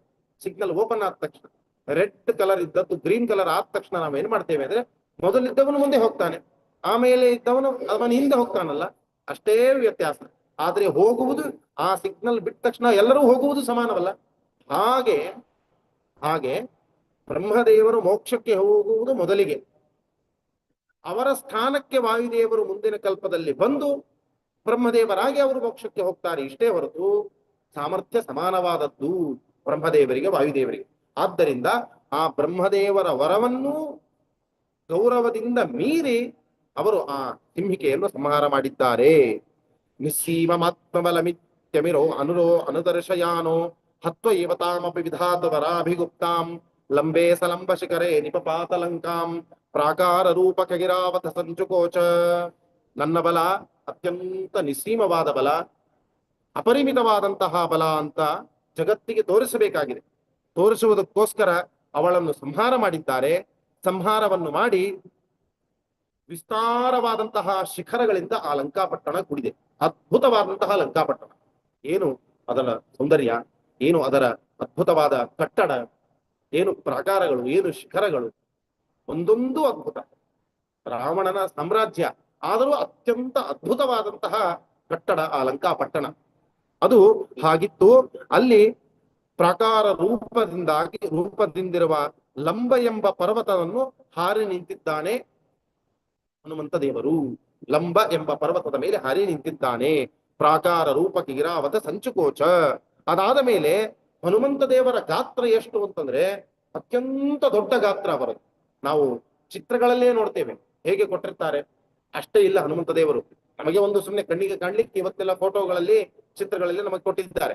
ಆದರೆ ಹನುಮಂತ ದೇವರ ಆಕಾರ ಅಂತಂದ್ರೆ ಅದ್ಭುತವಾದಂತಹ ಆಕಾರ, ಅದ್ಭುತವಾದಂತಹ ಆಕಾರ. ಮಹಾ ದೇಹ, ಮಹಾಕಾಯರವರು. ಅಂತಹ ಹನುಮಂತ ದೇವರು ತಮ್ಮ ದೊಡ್ಡ ಗಾತ್ರವನ್ನು ಕುಗ್ಗಿಸಿಕೊಂಡಿದ್ದಾರೆ, ಚಿಕ್ಕದಾಗಿ ಮಾಡಿಕೊಂಡಿದ್ದಾರೆ, ಚಿಕ್ಕದಾಗಿ ಮಾಡಿಕೊಂಡಿದ್ದಾರೆ. ಯಾರೂ ಯಾವ ರಾಕ್ಷಸರಿಗೂ ನಾನು ಬಂದದ್ದು ಸತ್ಯಕ್ಕೆ ಗೊತ್ತಾಗಬಾರದು ಅನ್ನುವಂತೆ ಚಿಕ್ಕ ರೂಪವನ್ನು ತಾಳಿದ್ದಾರೆ. ಭೂತ್ವಾ ಬಿಡಾಲ ಸಮಿತಃ. ಎಷ್ಟಾಗಿದ್ದಾರೆ ಅಂದ್ರೆ, ಚಿಕ್ಕ ಬೆಕ್ಕು ಎಷ್ಟಿರಬೇಕೋ, ಚಿಕ್ಕದಾದ ಬೆಕ್ಕು ಎಷ್ಟು ಗಾತ್ರದಲ್ಲಿರಬೇಕೋ ಅಷ್ಟು ಗಾತ್ರದಲ್ಲಿ ಹನುಮಂತ ದೇವರು ತಾವು ಆ ಆಕಾರವನ್ನು ತೆಗೆದುಕೊಂಡಿದ್ದಾರೆ. ಮಹಾಕಾಯರು, ಬಿಡಾಲ ಬೆಕ್ಕಿನಂತೆ ಚಿಕ್ಕದಾದ ರೂಪವನ್ನು ತಾಳಿದ್ದಾರೆ. ನೋಡಿ ಹನುಮಂತ ದೇವರ ಅದ್ಭುತವಾದ ಸಾಮರ್ಥ್ಯ ನೋಡಿ. ಹೇಗೆ ಬೇಕೋ ಹಾಗೆ ಅವರು ಮಾಡ್ಲಿಕ್ಕೆ ಸಾಧ್ಯವಾಗ್ತದೆ. ನಿಶಿತಾಂ ಪುರಿಂಚ ಪ್ರಾಪ್ಸನ್ ದದರ್ಶ ನಿಜರೂಪವತೀಂ ಸಲಂಕಾಂ. ಆಗ ಆ ರಾತ್ರಿಯಲ್ಲಿ ಲಂಕೆಯನ್ನು ಪ್ರವೇಶ ಮಾಡ್ತಾ ಇದ್ದಾರೆ. ತನ್ನ ರೂಪವನ್ನು ತಾಳಿ ನಿಂತಹ ಲಂಕೆಯನ್ನು ಕಂಡಿದ್ದಾರೆ. ಲಂಕಾ ಪಟ್ಟಣ ಆಯಿತು, ಆ ಲಂಕೆಯನ್ನು ತಾನು ಕಂಡಿದ್ದಾರೆ. ಅವಳು ಹನುಮಂತ ದೇವರನ್ನು ತಡೆದಿದ್ದಾಳೆ. ತಡೆದಾಗ ಬೇಗನೆ ವೃದ್ಧೋನ ಯಶ್ವತ ವಿಜಿತ್ಯಜತಾಂ ಸ್ವಮುಷ್ಟಿ ಪಿಷ್ಟಾಂ ತಯಾನುಮತರೇವ ವಿವೇಶ ಲಂಕಾಂ. ಆಗ ಅವಳು ತಡೆಯಲಿಕ್ಕೆ ಬಂದ್ರೆ ತಮ್ಮ ಮುಷ್ಟಿಯಿಂದ ಪ್ರಹಾರ ಮಾಡಿದ್ದಾರೆ.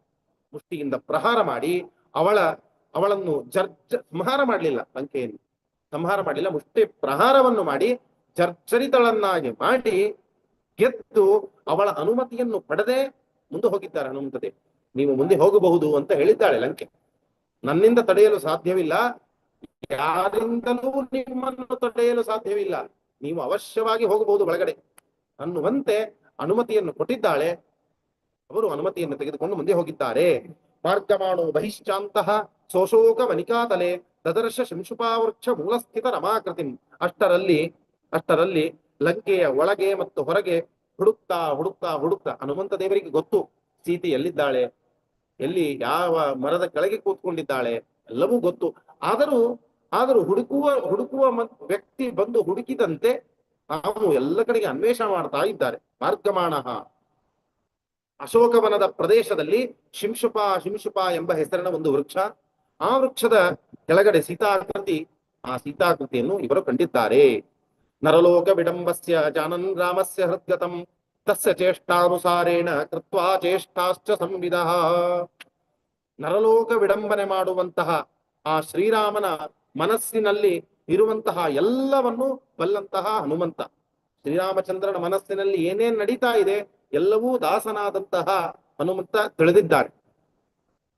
ಮನೆಯಲ್ಲಿ ತಂದೆ ಏನ್ ಮಾಡಬೇಕು ಅನ್ಕೊಂಡಿದ್ದಾನಲ್ಲ ಅದು ಮಗನಿಗೆ ಗೊತ್ತಿರ್ತದೆ, ಸಾಮಾನ್ಯವಾಗಿ ಗೊತ್ತಿರ್ತದೆ. ವಿಶೇಷವಾದ ಕೆಲವೊಂದನ್ನು ಮಾತ್ರ ಹೇಳಿರುವುದಿಲ್ಲ. ಮನೆಗೆಲಸಗಳು, ಮನೆಗೆ ಆಗಬೇಕಾದ ಕರ್ತವ್ಯ ಕರ್ಮಗಳು ಏನೇನಿವೆಯೋ ಎಲ್ಲವೂ ಮಗನಿಗೆ ಹೇಳಿರ್ತಾನೆ ತಂದೆ. ಹಾಗಾದ್ರೆ ತಂದೆಯ ಹೃದ್ಗತವಾದ ಅಭಿಪ್ರಾಯ ಮಗನು ತಿಳಿದಿರ್ತಾನಲ್ಲ. ರಾಜನ ಅಂತರಾಳವನ್ನು ಮಂತ್ರಿಯಾದಂತವನು ತಿಳಿದಿರ್ತಾನಲ್ಲ, ಎಲ್ಲವನ್ನೂ ತಿಳಿದಿರ್ತಾನೆ. ಇವತ್ತಿನ ಭಾಷೆಯಲ್ಲಿ ಹೇಳುವುದಾದ್ರೆ ಪಿ ಎಗಳೆಲ್ಲ ಆಯಾ ಅಧಿಕಾರಿಗಳ ಮನೋಭಾವವನ್ನೆಲ್ಲ ತಿಳಿದುಕೊಂಡು ಕೆಲಸ ಮಾಡ್ತಾರೆ. ಹಾಗೆ ಹನುಮಂತ ದೇವರು ಯಾರ ಮನೋಭಾವವನ್ನು ತಿಳಿದಿದ್ರು ಅಂದ್ರೆ ಸಾಮಾನ್ಯರಾದ ವ್ಯಕ್ತಿಯ ಮನೋಭಾವಗಳೆಲ್ಲ, ಶ್ರೀರಾಮಚಂದ್ರನ ಸರ್ವಸ್ವಾಮಿಯ ಮನಸ್ಸಿನಲ್ಲಿ ಏನ್ ನಡೀತಾ ಇದೆ, ಏನಾಗಬೇಕಾಗಿದೆ, ಯಾವ ಕಾರ್ಯ ನಾವು ಮಾಡಬೇಕು ಅನ್ನುವುದನ್ನೆಲ್ಲವನ್ನೂ ತಿಳಿದಂತಹ ಮಹಾನುಭಾವರು ಆ ಹನುಮಂತ ದೇವರು. ತಸ್ಯ ಚೇಷ್ಟಾನುಸಾರೇಣ ಕೃತ್ವ ಚೇಷ್ಟಾಶ್ಚ ಸಂವಿಧ. ಆ ಪರಮಾತ್ಮ ಏನೇನು ಚೇಷ್ಟೆ ಮಾಡಬೇಕು, ಏನೇನು ವ್ಯಾಪಾರ ಮಾಡಬೇಕು ಅದಕ್ಕೆ ತಕ್ಕಂತೆ ಹನುಮಂತ ದೇವರು ಕೂಡ ಚೇಷ್ಟೆಯ ವ್ಯಾಪಾರಗಳನ್ನು ಮಾಡ್ತಾ ಇದ್ದಾರೆ. ತಾದೃಕ್ಚೇಷ್ಟಾ ಸಮೇತಾಯ, ತಾವು ಹಾಗೆ ಮಾಡುವುದಲ್ಲದೆ ಸೀತಾದೇವಿಯೂ ಕೂಡ ಅದೇ ರೀತಿ ಚೇಷ್ಟೆ ಮಾಡ್ತಾಳೆ. ಚೇಷ್ಟೆ ಅಂದ್ರೆ ತಮಾಷೆ ಅಂತ ಅರ್ಥವಲ್ಲ, ವ್ಯಾಪಾರವನ್ನು ಹಾಗೆ ಮಾಡ್ತಾಳೆ. ಯಾಕೆ? ಪರಮಾತ್ಮನ ಮನೋಭಾವವನ್ನು ಅವಳು ತಿಳಿದಂಥವಳು. ಯಾಂ ಯಾಂ ಪರೇಶ ವೃಧೈವ ಕರೋತಿ ಲೀಲಾಂ ತಾಂ ತಾಂ ಕರೋತ್ಯನು ತಥೈವ ರಮಾಪಿ ದೇವಿ. ಪರಮಾತ್ಮ ಏನೇನೇನೇನೇನು ಕಾರ್ಯಗಳನ್ನು, ಅದ್ಭುತವಾದ ಕಾರ್ಯಗಳನ್ನು ಮಾಡ್ತಾ ಇರ್ತಾನೆ. ಏನ್ ಸಂಕಲ್ಪ ಮಾಡಿಕೊಂಡಿದ್ದಾನೆ ಅದಕ್ಕೆ ತಕ್ಕಂತೆ ಸೀತಾದೇವಿಯು ಕೂಡ, ಲಕ್ಷ್ಮೀದೇವಿಯು ಕೂಡ ರಮಾಪಿ ದೇವಿ, ಅವಳು ಹಾಗೇ ಕಾರ್ಯಗಳನ್ನು ಮಾಡ್ತಾಳೆ, ಕೆಲಸಗಳನ್ನು ಮಾಡ್ತಾಳೆ ಅಂತ ಹೇಳಿದಂತೆ ಅದೇ ಮಾತು ಇಲ್ಲಿ ಹೇಳ್ತಾ ಇದ್ದಾರೆ. ಸೀತಾಯ ಯಾನಿ ಚೈವಾಸನ್ ನಾಕೃತೆ ಸ್ನಾನಿ ಸರ್ವಶಃ ಭೂಷಣಾನಿ ದ್ವಿಧಾ ಭೂತ್ವಾ ತಾನ್ಯವಾಸನ್ ತಥೈವ ಚ. ಸೀತೆಗಳಲ್ಲಿ ಯಾವ ಯಾವ ಆಭರಣಗಳಿದ್ದವೋ ಅವೆಲ್ಲವೂ ಅದೇ ರೀತಿಯಲ್ಲಿ ಎರಡು ರೂಪ ಧರಿಸಿ ಸೀತಾಕೃತಿಯಲ್ಲಿ ಇದ್ದವು. ಅಥ ಚೂಡಾಮಣಿಂ ದಿವ್ಯಂ ದಾತುಂ ರಾಮಾಯ ಸಾಧದವು. ಆಗ ಆ ಎಲ್ಲ ಆಭರಣಗಳಿಂದ ಒಂದು ಆಭರಣವನ್ನು ಎತ್ತಿ ಸೀತಾದೇವಿ ಹನುಮಂತನ ಕೈಯಲ್ಲಿ ಕೊಡ್ತಾಳೆ. ಇದನ್ನು ಈ ಚೂಡಾಮಣಿಯನ್ನು ಒಯ್ದು ತೆಗೆದುಕೊಂಡು ಹೋಗಿ ನೀನು ಶ್ರೀರಾಮಚಂದ್ರನ ಕೈಗೆ ಕೊಡಬೇಕಪ್ಪ ಅಂದಾಗ ಅವನಿಗೆ ವಿಶ್ವಾಸವಾಗ್ತದೆ, ನಾನಿಲ್ಲಿದ್ದೇನೆ ಅಂತ ಗೊತ್ತಾಗ್ತದೆ, ನೀನು ಕೊಡಬೇಕು ಅಂತಂದಾಗ ಅದ್ಭುತವಾದಂತಹ ಮಾತನ್ನು ಹೇಳಿದಾಗ, ಯದ್ಯಪ್ಯೇತನ್ ಅಪಶ್ಯಂತಿ ನಿಶಾಚರಗಣಾಸ್ತುತೆ ತ್ರಿಲೋಕಚಾರಣ ಸರ್ವೇ ಪಶ್ಯನ್ ತ್ರಿಶಯೇವಚ. ಹನುಮಂತ ದೇವರ ಈ ಲೋಕ ವಿಡಂಬನೆಯನ್ನು ರಾಕ್ಷಸರ ಗುಂಪು ಯಾರಿಗೂ ಗೊತ್ತಾಗ್ತಾ ಇಲ್ಲ, ಯಾರೂ ಕಾಣುವುದೇ ಇಲ್ಲ. ಆದರೆ ಅಂತರಿಕ್ಷದಲ್ಲಿ ಸಂಚಾರ ಮಾಡುವ ದ್ಯುಲೋಕಚಾರಿಣ ಸರ್ವೇ, ಆ ಆಕಾಶ ಮಾರ್ಗದಲ್ಲಿ ಸಂಚಾರ ಮಾಡುವಂತಹ ದೇವತೆಗಳು, ಋಷಿಮುನಿಗಳು, ಯಾರ್ಯಾರು ಮಹಾನುಭಾವರಿದ್ದಾರಲ್ಲ ಅವರಿಗೆ ಪಶ್ಯನ್ ತ್ರಿಶಯ ಏವಚ, ಎಲ್ಲರೂ ಕೂಡ ಈ ಹನುಮಂತನ ಚೇಷ್ಟೆಯನ್ನು, ಈ ಲೋಕ ವಿಡಂಬನೆಯನ್ನು ಎಲ್ಲ ನೋಡ್ತಾ ಇದ್ದಾರೆ. ಯಾವ ರಾಕ್ಷಸರಿಗೆ ಕಣ್ಣಿಗೆ ಬಿದ್ದಿಲ್ಲ, ದೇವತೆಗಳೆಲ್ಲರೂ ನೋಡ್ತಾ ಇದ್ದಾರೆ. ತೇಷಾಂ ವಿಡಂಬನಾಜೈವ ದೈತ್ಯಾನಾಂ ವಂಚನಾಯ ಚ ಪಶ್ಯತಾಂ ಕಲಿಮುಖ್ಯಾನಾಂ ವಿಡಂಬೋಜಂ ಕೃತೋ ಭವೇತ್. ಎಲ್ಲ ವಿಡಂಬನೆ ಯಾಕೆ ಮಾಡಬೇಕು ಅಂತಂದ್ರೆ ಆ ದೈತ್ಯರನ್ನು ಮೋಹಗೊಳಿಸಬೇಕು, ಅವರಿಗೆ ಅನರ್ಥವಾಗಬೇಕು, ದೇವತೆಗಳಿಗೆ ಸಜ್ಜನರಿಗೆ ಉತ್ತಮ ಗತಿಯಾಗಬೇಕು ಅನ್ನುವುದಕ್ಕೆ ಈ ರೀತಿಯಾದ ವಿಡಂಬನೆ ಮಾಡಬೇಕಾಗಿದೆ. ಕೃತ್ವಾ ಕಾರ್ಯವಿದಂ ಸರ್ವಂ ವಿಶಂಕ ಪವನಾತ್ಮಜ ಆತ್ಮಾವಿಷ್ಕರಣೆ ಚಿತ್ತಂ ಚಕ್ರೇ ಮತಿಮತಾಂ ವರಹ. ಎಲ್ಲ ಕಾರ್ಯವಾಗಿದೆ, ತಾನು ಬಂದ ಕೆಲಸ, ಮುಖ್ಯವಾದ ಕೆಲಸ ಮುಗಿದಿದೆ. ಏನ್ ಕೆಲಸ ಮಾಡಬೇಕಾಗಿತ್ತೋ ಸೀತಾನ್ವೇಷಣ ಮುಖ್ಯ ಕೆಲಸ. ಸೀತಾದೇವಿಯನ್ನು ಹುಡುಕಿದ್ದಾರೆ, ಹುಡುಕಿ ಅವರಿಂದ ಚೂಡಾಮಣಿಯನ್ನು ಪಡೆದಿದ್ದಾರೆ.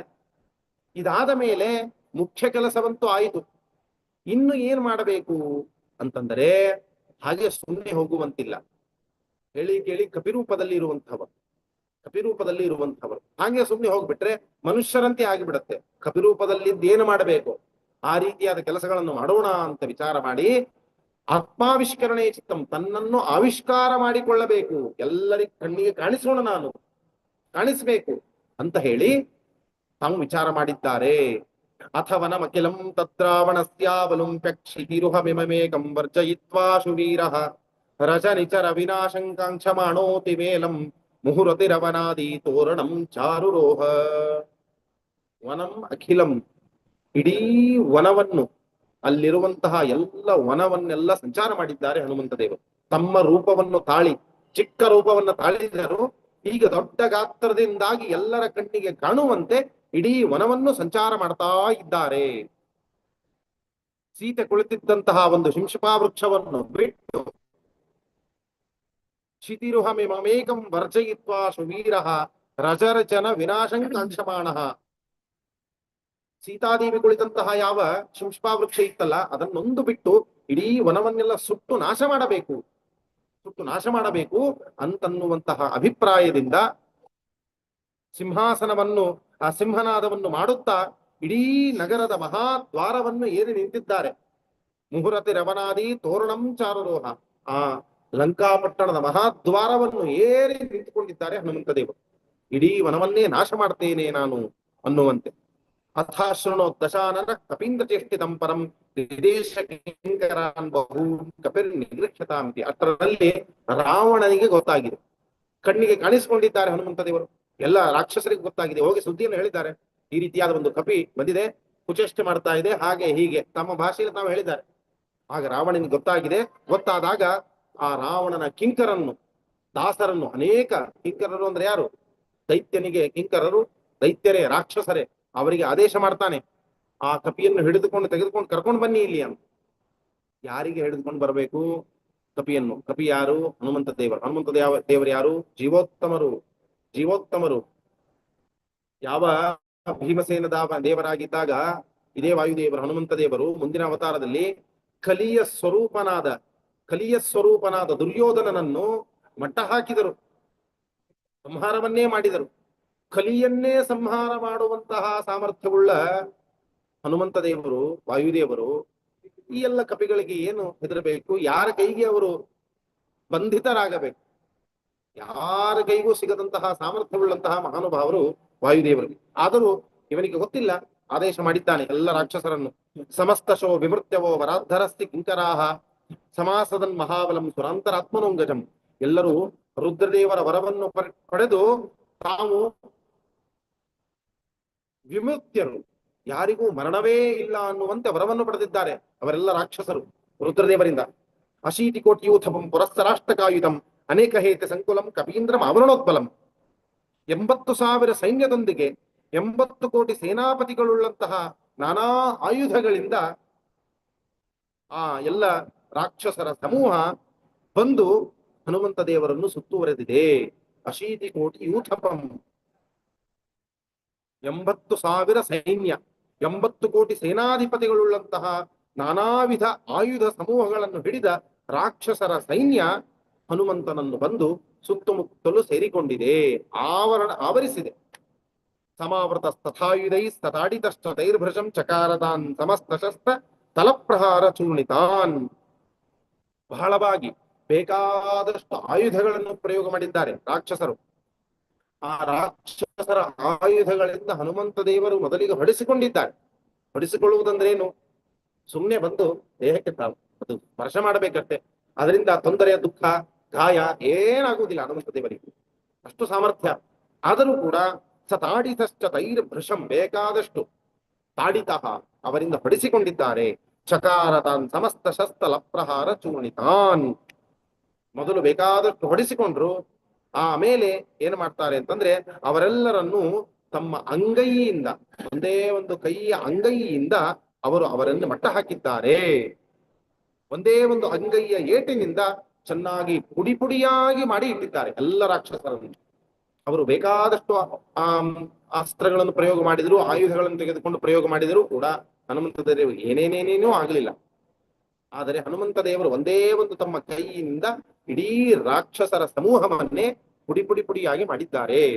ಅಷ್ಟು ಅದ್ಭುತವಾದ ಸಾಮರ್ಥ್ಯ. ಅದಾದ ಮೇಲೆ ಬ್ರಹ್ಮ ಮತ್ತು ರುದ್ರದೇವರ ವರಗಳಿಂದ ಅತ್ಯಂತ ರಕ್ಷಿತನಾದ, ಬೆಟ್ಟಗಳಂತೆ ತೋಳುಗಳುಳ್ಳಂತಹ, ಹೊಳೆಯುವಂತಹ ರಾವಣ ಕಳಿಸಿದಂತಹ 7 ಮಂದಿ ಮಂತ್ರಿಪುತ್ರರನ್ನು ಕಾಲಿನಿಂದ ತುಳಿದು ಸಂಹಾರ ಮಾಡಿದ್ದಾರೆ. 7 ಜನರನ್ನು, ಮತ್ತೆ ಮಂತ್ರಿ ಮಕ್ಕಳನ್ನು ರಾವಣ ಕಳಿಸಿದಂತಹ ಅವರನ್ನು ಕಾಲಿನಿಂದ ತುಳಿದು ಸಂಹಾರ ಮಾಡಿದ್ದಾರೆ. ಕೆಲವರನ್ನು ಕೈಯಿಂದ ಸವರಿದ್ದಾನೆ ಹನುಮಂತ, ಕೆಲವರನ್ನು ಕಾಲಿನಿಂದ ಸವರಿದ್ದಾನೆ. ಫಲಾಗ್ರಗಾಮಿನಸ್ತತಾಶ ಸರ್ವವಾಕ್ಸು ಗರ್ವಿತಾನ್ ನಿಹತ್ಯ ಸರ್ವರಾಕ್ಷಸಾನ್ ತೃತೀಯ ಭಾಗಮಕ್ಷಿಣೋತ್. ಹೀಗೆ ಅನೇಕ ಎಷ್ಟೆಷ್ಟು ಬರ್ತಾರೆ ಅಷ್ಟಷ್ಟ ರಾಕ್ಷಸರನ್ನು ಭಾಗಶಃ ಅವರನ್ನೆಲ್ಲರನ್ನೂ ಸಂಹಾರ ಮಾಡಿ ಕುಟ್ಟಿ ಕುಟ್ಟಿ ಪುಡಿ ಮಾಡ್ತಾ ಇದ್ದಾನೆ. ಅನೂಪಮಂ ಹರೇರ್ ಬಲಂ. ಹನುಮಂತ ದೇವರ ಬಲ ಎಂಥದ್ದು, ಎಂತಹ ಬಲ, ಎಷ್ಟು ಬಲಿಷ್ಠರು ಅಂತಂದ್ರೆ, ಆ ಹನುಮಂತ ದೇವರ ಬಲಕ್ಕೆ, ಸಾಮರ್ಥ್ಯಕ್ಕೆ ಯಾವುದಾದ್ರೂ ಉದಾಹರಣೆ ಕೊಡ್ತೀರಾ ಅಂತಂದ್ರೆ ಅನೂಪಮಂ.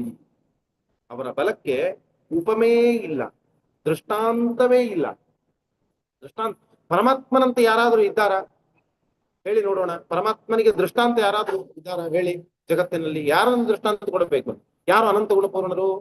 ಯಾರು ಸರ್ವದೋಷ ದೂರರು? ಯಾರು ಸರ್ವ ನಿಯಾಮಕರು? ಯಾರು ಲಕ್ಷ್ಮೀಪತಿಗಳು? ಯಾರು ಇಲ್ವೇ ಇಲ್ಲ. ಪರಮಾತ್ಮನಿಗೆ ದೃಷ್ಟಾಂತ ಕೊಡಬೇಕಂದ್ರೆ ಪರಮಾತ್ಮನ ಮತ್ತೊಂದು ರೂಪವನ್ನೇ ದೃಷ್ಟಾಂತವಾಗಿ ಕೊಡಬೇಕು. ರಾಮ ಹೇಗಿದ್ದಾನೆ? ಕೃಷ್ಣನಂತೆ ಇದ್ದಾನೆ. ಕೃಷ್ಣ ಹೇಗಿದ್ದಾನೆ? ನರಸಿಂಹನಂತೆ ಇದ್ದಾನೆ. ಪರಮಾತ್ಮನನ್ನು ಮತ್ತೊಂದು ಪರಮಾತ್ಮನ ರೂಪದಿಂದಲೇ ದೃಷ್ಟಾಂತ ಕೊಡಬೇಕು ಹೊರತು ಬೇರೆ ಯಾರನ್ನೂ ದೃಷ್ಟಾಂತವಾಗಿ ಕೊಡ್ಲಿಕ್ಕೆ ಸಾಧ್ಯವಿಲ್ಲ ಅಲ್ಲ.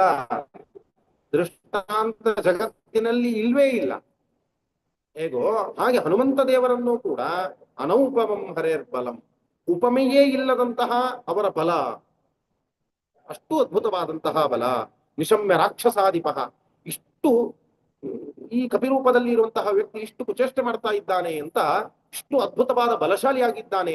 ಎಲ್ಲ ಕಳಿಸಿದ ಎಲ್ಲ ದೈತ್ಯರನ್ನು, ರಾಕ್ಷಸರ ಸಮೂಹವನ್ನು, ಲಕ್ಷಗಟ್ಟಲೆ ರಾಕ್ಷಸರ ಸಮೂಹವನ್ನು ಸಂಹಾರ ಮಾಡ್ತಾ ಇದ್ದಾನೆ, ಪುಡಿ ಪುಡಿಯಾಗಿ ಮಾಡ್ತಾ ಇದ್ದಾನೆ ಅಂತಂದ್ರೆ ಇದು ಅದ್ಭುತವಾದಂತಹ ಸಾಮರ್ಥ್ಯ ಇದು ಅಂತ ಅವನಿಗೆ ತಿಳಿದಿದೆ.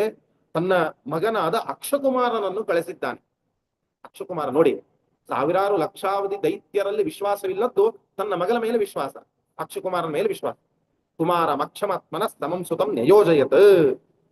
ಆಗ ರಾವಣನ ಬಲದಲ್ಲಿ ತನಗೆ ಸಮನಾದ ತನ್ನ ಮಗನಾದ, ರಾವಣನ ಬಲಕ್ಕೆ ಸಮನಾದವನು ನನ್ನ ಮಗ ಅಂತ ತಿಳಿದುಕೊಂಡಿದ್ದಾನೆ ರಾವಣ. ಹನುಮಂತ ದೇವರ ಬಲ ಕಲ್ಪನೆ ಇಲ್ಲೇ ಇಲ್ಲ. ಇಷ್ಟೆಲ್ಲ ಗೊತ್ತಾದರೂ ಅಕ್ಷಕುಮಾರನನ್ನು ಕಳಿಸ್ತಾನೆ, ನೀನು ಹೋಗಿ ಅವನನ್ನು ಕಟ್ಟಿಕೊಂಡು ಬಾ ಅಂತಂದಾಗ ಅವನು ಬರ್ತಾನೆ. ಬಂದು ಅಲ್ಲಿ ಯುದ್ಧವಾಗ್ತದೆ. ಯುದ್ಧವಾದಾಗ ಹನುಮಂತ ಬಲದಲ್ಲಿ ರಾವಣನಿಂದ ಸದೃಶವಾದಂತಹ ಅಕ್ಷಕುಮಾರನನ್ನು ಕೊಂಡು ಇವನು ರಾವಣನ ಬಲದ 3ನೇ ಒಂದಂಶ ಎಂದು ಆಲೋಚನೆ ಮಾಡಿದ್ದಾನೆ.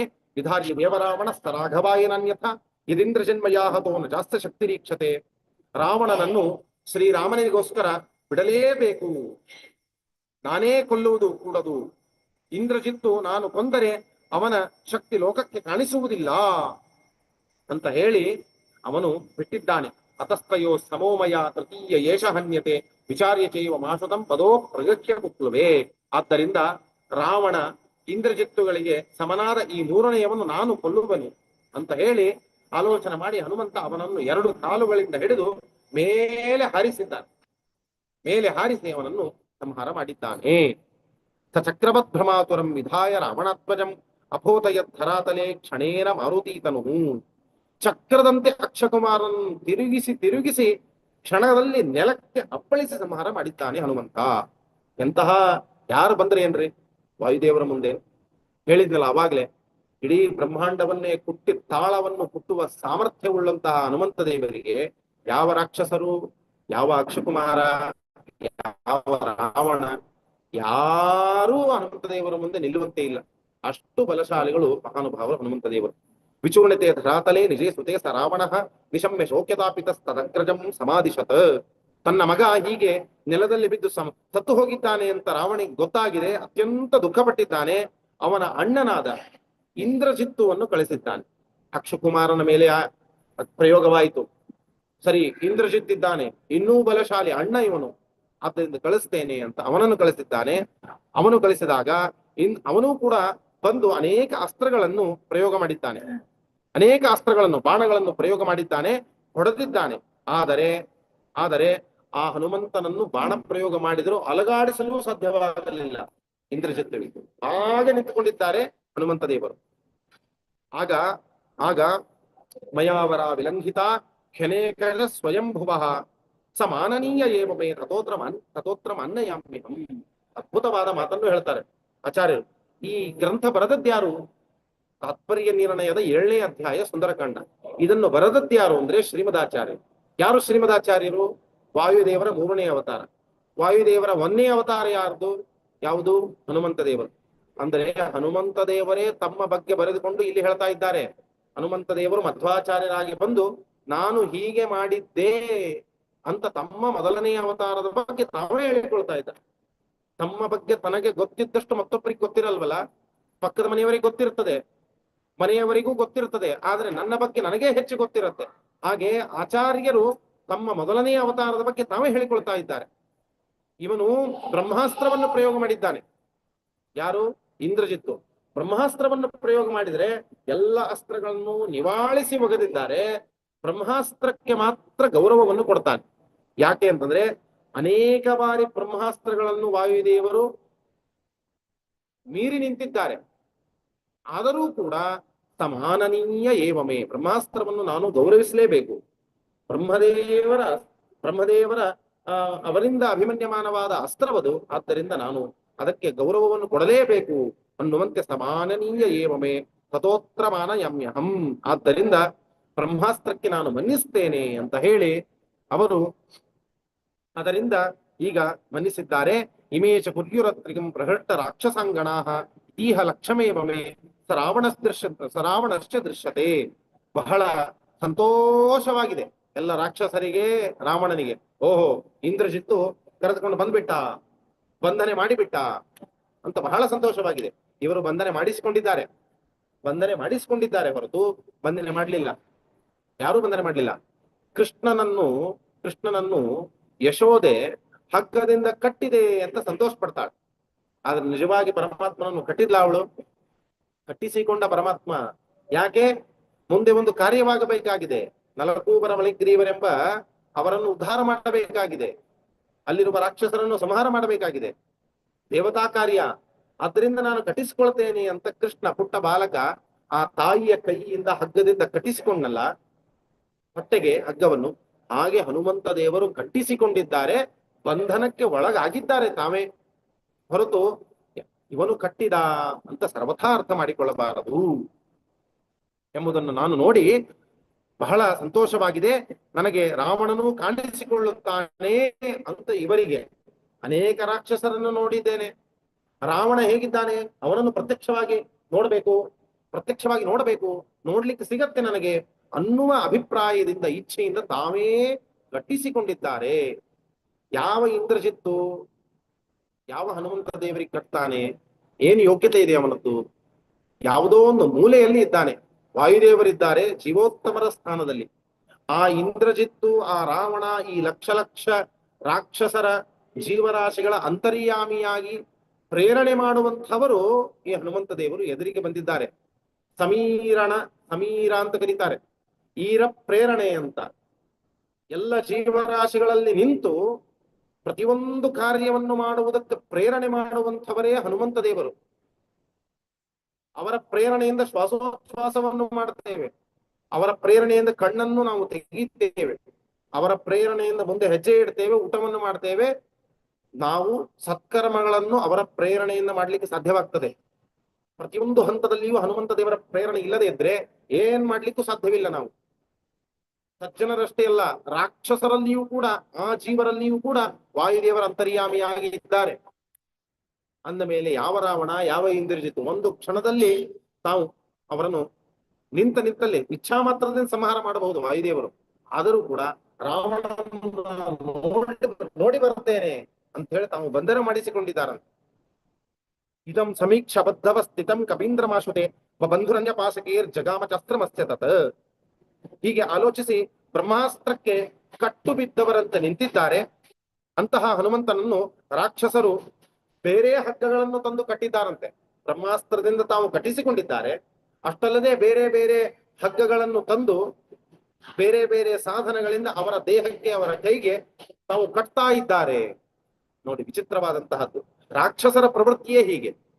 ಯಾವುದು ಮಾಡಬಾರದು ಅದೆಲ್ಲ ಮಾಡಬಹುದು ರಾಕ್ಷಸರ ಪ್ರವೃತ್ತಿ ತಾನೆ. ಕಟ್ಟಿಸಿಕೊಂಡು ನಿಂತಿದ್ದಾರೆ, ಮತ್ತೆ ಕಟ್ಲಿಕ್ಕೆ ಬರ್ತಾರಂತೆ ಬೇರೆ ಬೇರೆ ಬೇರೆ ಹಗ್ಗಗಳನ್ನು ತೆಗೆದುಕೊಂಡು. ಹೀಗೆ ವಿಚಿತ್ರವಾಗಿ ಅವರು ಮಾಡ್ತಾ ಇದ್ದಾರೆ. ಅಥ ಪ್ರಗೃಹ್ಯತಂ ಕಪಿಂ ಸಮೀಪಮಾನಯಾಂಶ್ಚತೆ ನಿಶಾಚರೇಶ್ವರಸ್ಯ ತಂ ಸಪೃಷ್ಟವಾಂಶ್ಚ ರಾವಣ. ಆಗ ಅವನನ್ನು ಕಟ್ಟಿ ಕರೆದುಕೊಂಡು ಬಂದು ರಾವಣನ ಹತ್ತಿರ ಬಳಿಗೆ ಕರೆತಂದು ನಿಲ್ಲಿಸಿದ್ದಾರೆ. ಆಗ ರಾವಣ ಹನುಮಂತ ದೇವರಿಗೆ ಮಾತನಾಡ್ತಾನೆ, ಕೇಳ್ತಾನೆ. ಅವನು ಮೇಲೆ ಸಿಂಹಾಸನದ ಮೇಲೆ ಕುಳಿತುಕೊಂಡಿದ್ದಾನೆ ರಾವಣ. ಇವನ ಹನುಮಂತ ದೇವರನ್ನು ಬಂಧನ ಮಾಡಿ ಕರೆದುಕೊಂಡು ಬಂದಿದ್ದಾರೆ. ಆಗ ರಾವಣ ಕೇಳ್ತಾನೆ, ಏನ್ ಕೇಳ್ತಾನೆ? ಕಪೇ ಕುತೋಸಿ ಕಸ್ಯ ವಾ ಕಿಮರ್ಥಮೀದೃಶಂ ಕೃತಂ ಇತಿ ರೀತಸ್ಯ ಚ ವದತ್ ಪ್ರಣಮ್ಯ ರಾಮಮೀಶ್ವರಂ. ನೋಡಿ ಆ ಸಂವಾದ ಹೇಗಿದೆ. ಕಪೇ, ಎಲೆ ಕಪಿಯೇ, ಕೋತಿಯೇ, ಯಾರು ನೀನು? ಕುತೋಸಿ ಕಸ್ಯವ, ಯಾರು ನೀನು? ಯಾರ ಭಕ್ತ ನೀನು? ಯಾರ ಕಿಂಕರನು ನೀನು? ಯಾರ ಕೆಲಸವನ್ನು ಮಾಡುವುದಕ್ಕೆ ಇಲ್ಲಿ ಬಂದಿದ್ದೀಯಾ? ಇಷ್ಟೆಲ್ಲ ನೀನು ಕಳಿಸಿದ ರಾಕ್ಷಸರನ್ನೆಲ್ಲ ಸಂಹಾರ ಮಾಡ್ತಾ ಇದೆಯಲ್ಲ, ಇಷ್ಟು ಬಲ ಇದೆಯಲ್ಲ, ನೀನು ಸಾಮಾನ್ಯನಲ್ಲ ಅಂತ ನನಗೆ ಗೊತ್ತಾಗಿದೆ. ನೀನು ಯಾರು? ನೀನು ಯಾರು ಅಂತ ಆ ಹನುಮಂತ ದೇವರಿಗೆ ಹೇಳಿದಾಗ ಹನುಮಂತ ದೇವರು ಹೇಳ್ತಾರೆ, ಮೊದಲಿಗೆ ಉತ್ತರವನ್ನು ಕೊಡುವುದಿಲ್ಲ.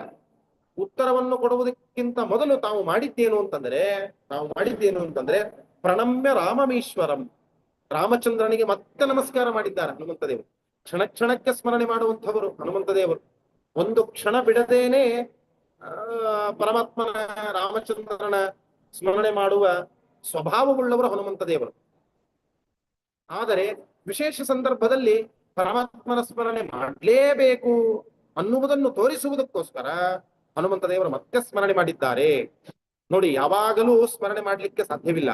ಮನುಷ್ಯರು ಹೇಗೆ ಮಾಡಬೇಕು ಹಾಗೆ ಮಾಡಿ ತೋರಿಸ್ತಾ ಇದ್ದಾರೆ. ಮನಸ್ಸಿನಲ್ಲಿ ಅಖಂಡವಾಗಿ ಪರಮಾತ್ಮನ ಸ್ಮರಣೆ ಧ್ಯಾನ ನಡೀತಾ ಇರ್ತದೆ ಹನುಮಂತ ದೇವರಿಗೆ. ಆದರೆ ವಿಶೇಷವಾದ ಸಂದರ್ಭದಲ್ಲಿ ರಾಕ್ಷಸನನ್ನು ನೋಡಿದೇನಾ, ಅವನು ಮಾತನಾಡಿಸ್ತಾ ಇದ್ದಾನ, ಆಗ ಪರಮಾತ್ಮನ ಸ್ಮರಣೆ ಮಾಡಬೇಕು. ಏನರ್ಥ ಇದಕ್ಕೆ?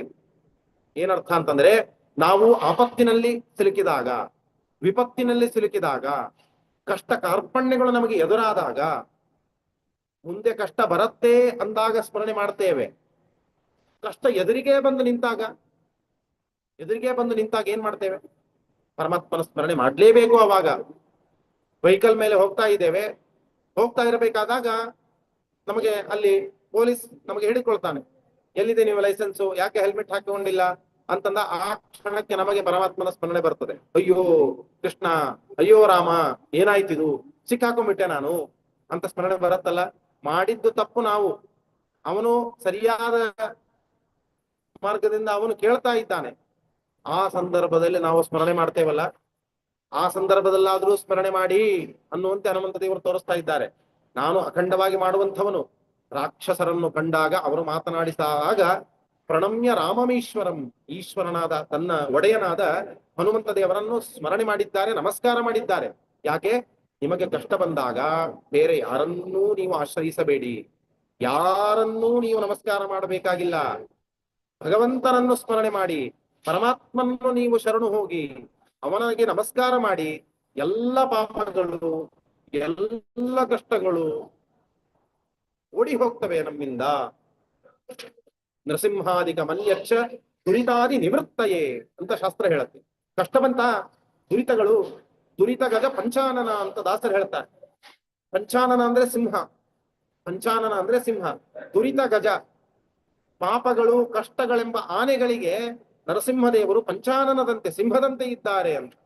ಆ ನರಸಿಂಹ ನರಸಿಂಹ ನರಸಿಂಹ ನರಸಿಂಹ ನರಸಿಂಹ ಅಂತ ಸ್ಮರಣೆ ಮಾಡಿದರೆ ಸಾಕು, ಅವೆಲ್ಲ ಪಾಪಗಳು, ಎಲ್ಲ ಕಷ್ಟಗಳು ದೂರ ಓಡಿ ಹೋಗ್ತವೆ.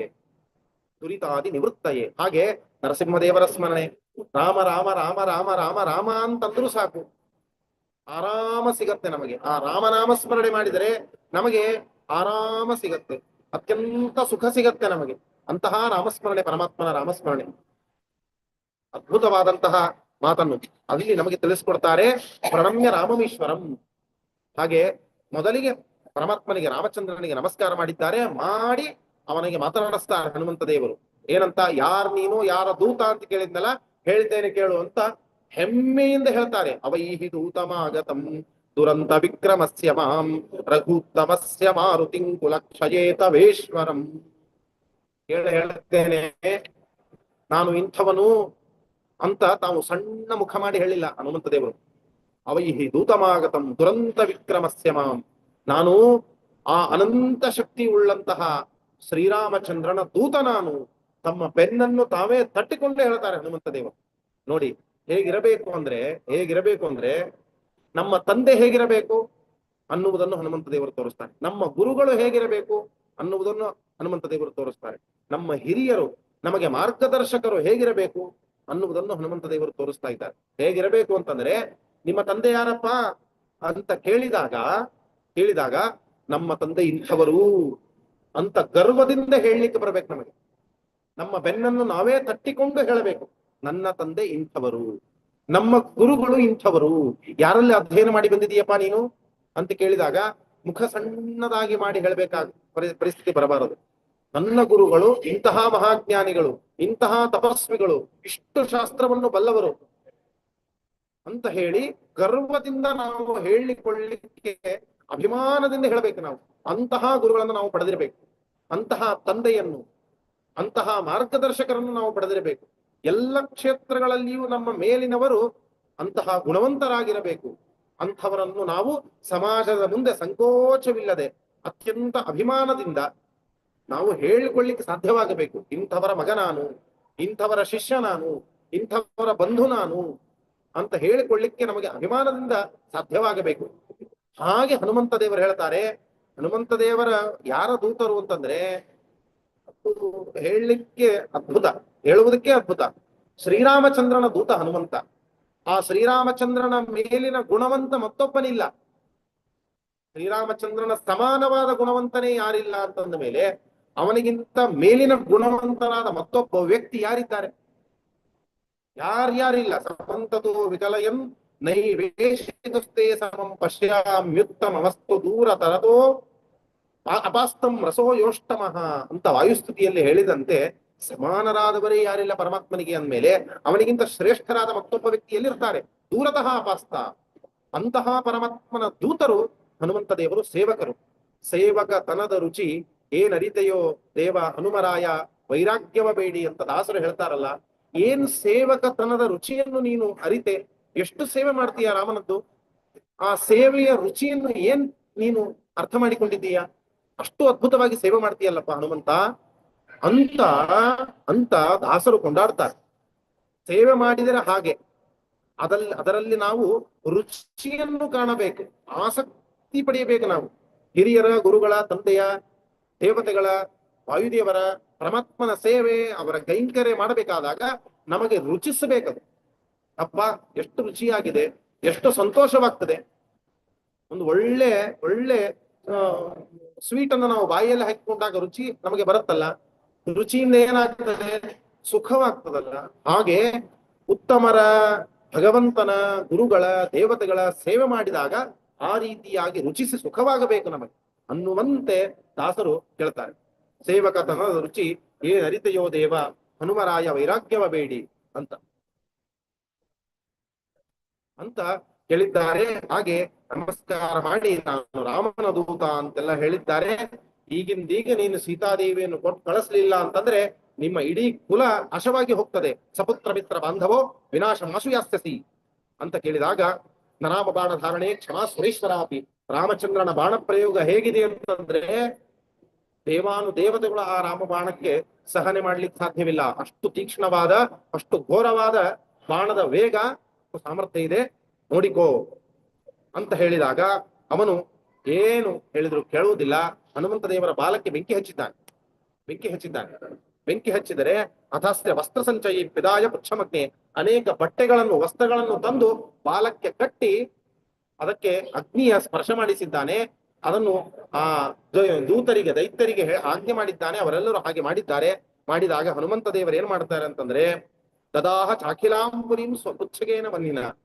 ಇದೇ ನನಗೆ ಬೇಕಾಗಿತ್ತು, ನನ್ನ ಇಚ್ಛೆಯೂ ಇದೇ ಆಗಿತ್ತು ಅಂತ.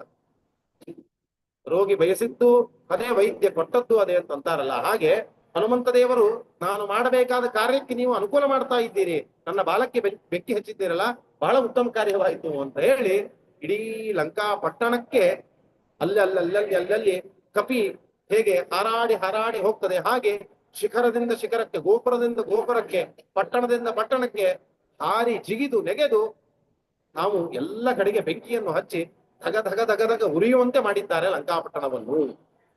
ಸುವರ್ಣ ರತ್ನಕಾರಿತಾಂ ರಾಕ್ಷಸೋತ್ತಮಿ ಸಹ ಪ್ರದಕ್ಷ ಸರ್ವಶಪುರಿ. ಇಡೀ ಬಂಗಾರಮಯವಾದಂತಹ ಲಂಕಾಪಟ್ಟಣವನ್ನು ತಮ್ಮ ಬಾಲಕ್ಕೆ ಹತ್ತಿದ ಬೆಂಕಿಯಿಂದ ಸುಟ್ಟು ಬೂದಿ ಮಾಡ್ತಾ ಇದ್ದಾರೆ, ಭಸ್ಮ ಮಾಡ್ತಾ ಇದ್ದಾರೆ ವಾಯುದೇವರು. ನೋಡಿ, ದೈತ್ಯರನ್ನು ನಾಶ ಮಾಡ್ತಾರೆ ಒಂದಾದರೆ, ದೈತ್ಯರ ಸಂಬಂಧಪಟ್ಟ ಗುಣಗಳನ್ನು ನಾಶ ಮಾಡ್ತಾರೆ ವಾಯುದೇವರು, ಸುಟ್ಟು ಹಾಕ್ತಾರೆ. ನಮ್ಮಲ್ಲಿ ಇರುವುದು ದೈತ್ಯರು ಕಾಮ, ಕ್ರೋಧ, ಲೋಭ, ಮೋಹ, ಮದ, ಮಾತ್ಸರ್ಯವೇ ಮೊದಲಾದ ಅಜ್ಞಾನ, ಮಿಥ್ಯಾಜ್ಞಾನ, ಸಂಶಯ, ವಿಪರೀತ ಜ್ಞಾನ ಇತ್ಯಾದಿ ಬೌದ್ಧಿಕವಾದ, ಮಾನಸಿಕವಾದ ಅನೇಕ ದೈಹಿಕವಾದ ದೋಷಗಳಿಂದ ದೈತ್ಯರಿದ್ದಾರೆ ಇವತ್ತು. ಅವರೆಲ್ಲರನ್ನು ಹನುಮಂತ ದೇವರು ಸುಟ್ಟು ಭಸ್ಮ ಮಾಡ್ತಾರೆ. ಯಾವಾಗ ಅಂತಂದ್ರೆ ಅವರ ಸ್ಮರಣೆ ಮಾಡಿದ ಮಾತ್ರದಿಂದ ಅಂತ ನಾವು ಅರ್ಥ ಮಾಡಿಕೊಳ್ಳಬೇಕು. ಇಡೀ ಪಟ್ಟಣವನ್ನೇ, ರಾಕ್ಷಸರ ಕುಲವನ್ನೂ ನಾಶ ಮಾಡಿದರು, ಲಂಕಾ ಪಟ್ಟಣವನ್ನು, ರಾಕ್ಷಸರಿಗೆ ಸಂಬಂಧಿಸಿದ ಪಟ್ಟಣವನ್ನೂ ನಾಶ ಮಾಡ್ತಾ ಇದ್ದಾರೆ. ಹಾಗೆ ದೈತ್ಯರನ್ನೂ ನಾಶ ಮಾಡ್ತಾರೆ. ಅವರಿಗೆ ಸಂಬಂಧಪಟ್ಟದ್ದು ಯಾವುದ್ಯಾವುದು ದುಷ್ಟ ಗುಣಗಳು, ಅಜ್ಞಾನಾದಿಗಳು ಎಲ್ಲವನ್ನೂ ನಾಶ ಮಾಡ್ತಾರೆ ಹನುಮಂತ ದೇವರು. ಅವರ ಸ್ಮರಣೆ ಮಾಡಬೇಕಷ್ಟೇ ನಾವು. ಸರಾವಣಂ ಸಪುತ್ರಕಂ ತೃಣೋಪಮಿದ. ಇಡೀ ರಾವಣ, ಇಡೀ ರಾಕ್ಷಸ ಕುಲ ಎಲ್ಲವನ್ನು ಒಂದು ಹುಲ್ಲು ಕಟ್ಟಿಗೆ ಸಮಾನವಾಗಿ ಮಾಡಿ ನಿಂತಿದ್ದಾರೆ ಹನುಮಂತ ದೇವರು. ತಮ್ಮ ಪರಾಕ್ರಮವನ್ನು, ಮಹಾ ಸಾಮರ್ಥ್ಯವನ್ನು ತೋರಿಸಿದ್ದಾರೆ. ಪೂರ್ಣವಾದ ಸಾಮರ್ಥ್ಯ ತೋರಿಸಿಲ್ಲ ಹನುಮಂತ ದೇವರು. ಪರಿಪೂರ್ಣವಾದ ಸಾಮರ್ಥ್ಯ ತೋರಿಸಿದ್ರೆ ಗೋವಿಂದ ಕೃಷ್ಣಾರ್ಪಣ, ಅಷ್ಟೆಲ್ಲ ತೋರಿಸಿಲ್ಲ. ಎಷ್ಟು ತೋರಿಸಬೇಕೋ ಆ ರಾವಣ, ಆ ರಾಕ್ಷಸರು ಕುಲವನ್ನು ತೃಣ ಸಮಾನ ಮಾಡ್ಲಿಕ್ಕೆ ಎಷ್ಟು ಪರಾಕ್ರಮ ತೋರಿಸಬೇಕು ಅಷ್ಟು ತೋರಿಸಿದ್ದಾರಷ್ಟೇ. ಆಗ ಭಸ್ಮ ಮಾಡಿದ್ದಾರೆ. ಮಾಡಿ ಮತ್ತೆ ಇಡೀ ಸಮುದ್ರವನ್ನು ವಿಲಂಘ ಚಾರಣವಂ ಪುನಃ ಸ್ವಜಾತಿ ಪ್ರಪೂಜಿತ. ಹೀಗೆ ಸಮುದ್ರ ದಾಟಿ ಹೋದಂತಹ ಹನುಮಂತ ದೇವರು ಮತ್ತೆ ಸಮುದ್ರ ದಾಟಿ ತಿರುಗಿ ಬಂದಿದ್ದಾರೆ. ತಮ್ಮ ಜಾತಿಯ ಕಪಿಗಳೆಲ್ಲಿ ಇದ್ರೋ ಅಲ್ಲಿ ಬಂದು ಅವರೆಲ್ಲರಿಂದ ಪೂಜಿತರಾಗಿದ್ದಾರೆ. ಎಲ್ಲರೂ ತುಂಬಾ ಸಂತೋಷಪಟ್ಟು ಅವರಿಗೆ ಪೂಜೆ ಮಾಡಿದ್ದಾರೆ, ಅವರ ಸ್ತೋತ್ರ ಮಾಡಿದ್ದಾರೆ. ಎಂತಹ ಕಾರ್ಯವನ್ನು ಮಾಡಿ ಬಂದಿದ್ದೀಯಾ, ಪರಮಾತ್ಮನ ಸೇವೆ, ಸೀತಾನ್ವೇಷಣೆ, ಪರಮಾತ್ಮನಿಗೆ ಸಂತೋಷವಾಗುವಂತಹ ಕಾರ್ಯ ಮಾಡಿಕೊಂಡು ಬಂದಿದ್ದೀಯಾ ಅಂತ ಎಲ್ಲರೂ ಸಂತೋಷಪಟ್ಟಿದ್ದಾರೆ. ಪ್ರಪಕ್ಷ ವಾನರೇಶತರು ಮಧುಪ್ರಭುಂ ಸಮೀವಾನ್. ಆಗ ಹನುಮಂತ ದೇವರ ಶ್ರೀರಾಮಚಂದ್ರನ ಬಳಿಗೆ ಬಂದಿದ್ದಾರೆ. ಬಂದು ರಾಮಂ ಸುರೇಶ್ವರ ಮಗಣ್ಯ ಗುಣಾಭಿರಾಮಂ ಸಂಪ್ರಾಪ್ಯ ಸರ್ವ ಕಪಿವೀರ ವರೈಸ್ತಮೇತಃ ಚೂಡಾಮಣಿಂ ಪವನಜ ಪದಯೋರ್ನಿಧಾಯ ಸರ್ವಾಂಗಕೈ ಪ್ರಣತಿಮಸ್ಯ ಚಕಾರ ಭಕ್ತ್ಯಾ.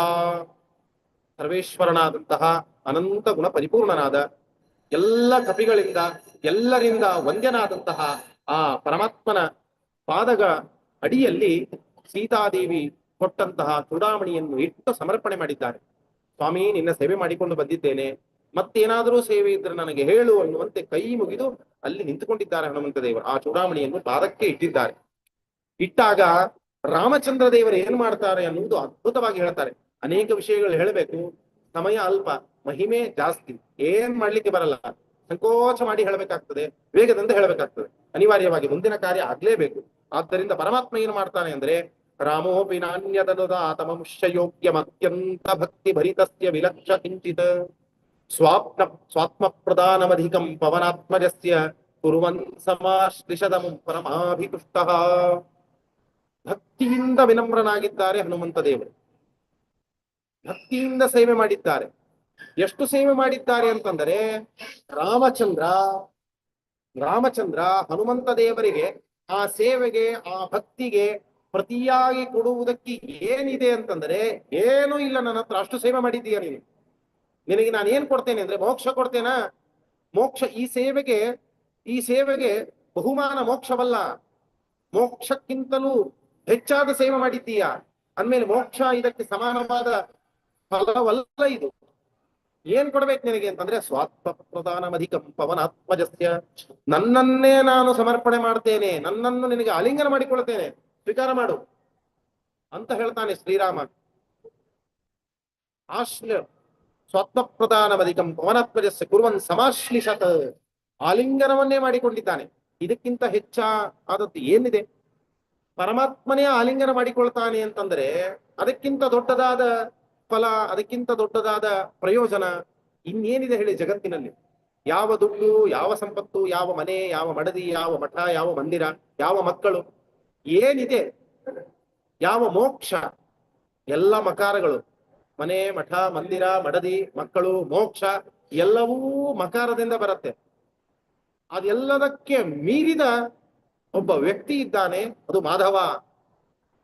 ಆ ಪರಮಾತ್ಮನೇ ತನ್ನನ್ನು ತಾನು ವಾಯುದೇವರಿಗೆ, ಹನುಮಂತ ದೇವರಿಗೆ ಆಲಿಂಗನ ಮಾಡಿಕೊಳ್ತಾನೆ ಅಂತಂದರೆ ಅದಕ್ಕಿಂತ ದೊಡ್ಡದಾದ ಫಲ ಮತ್ತೊಂದಿಲ್ಲ. ಅಂತಹ ಅದ್ಭುತವಾದ ಫಲವನ್ನೇ ಕೊಡ್ತಾನೆ.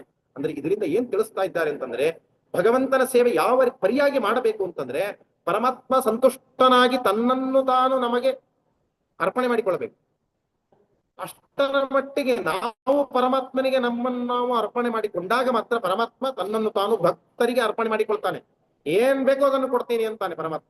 ನಿನ್ನ ಮನೆಯ ಬಾಗಿಲಿನ ಮುಂದೆ ನಾನು ಬಂದು ನಿನ್ನ ಸೇವೆ ಮಾಡುವುದಕ್ಕೆ ನಿಲ್ತೇನೆ ಅಂತಾನೆ ಪರಮಾತ್ಮ.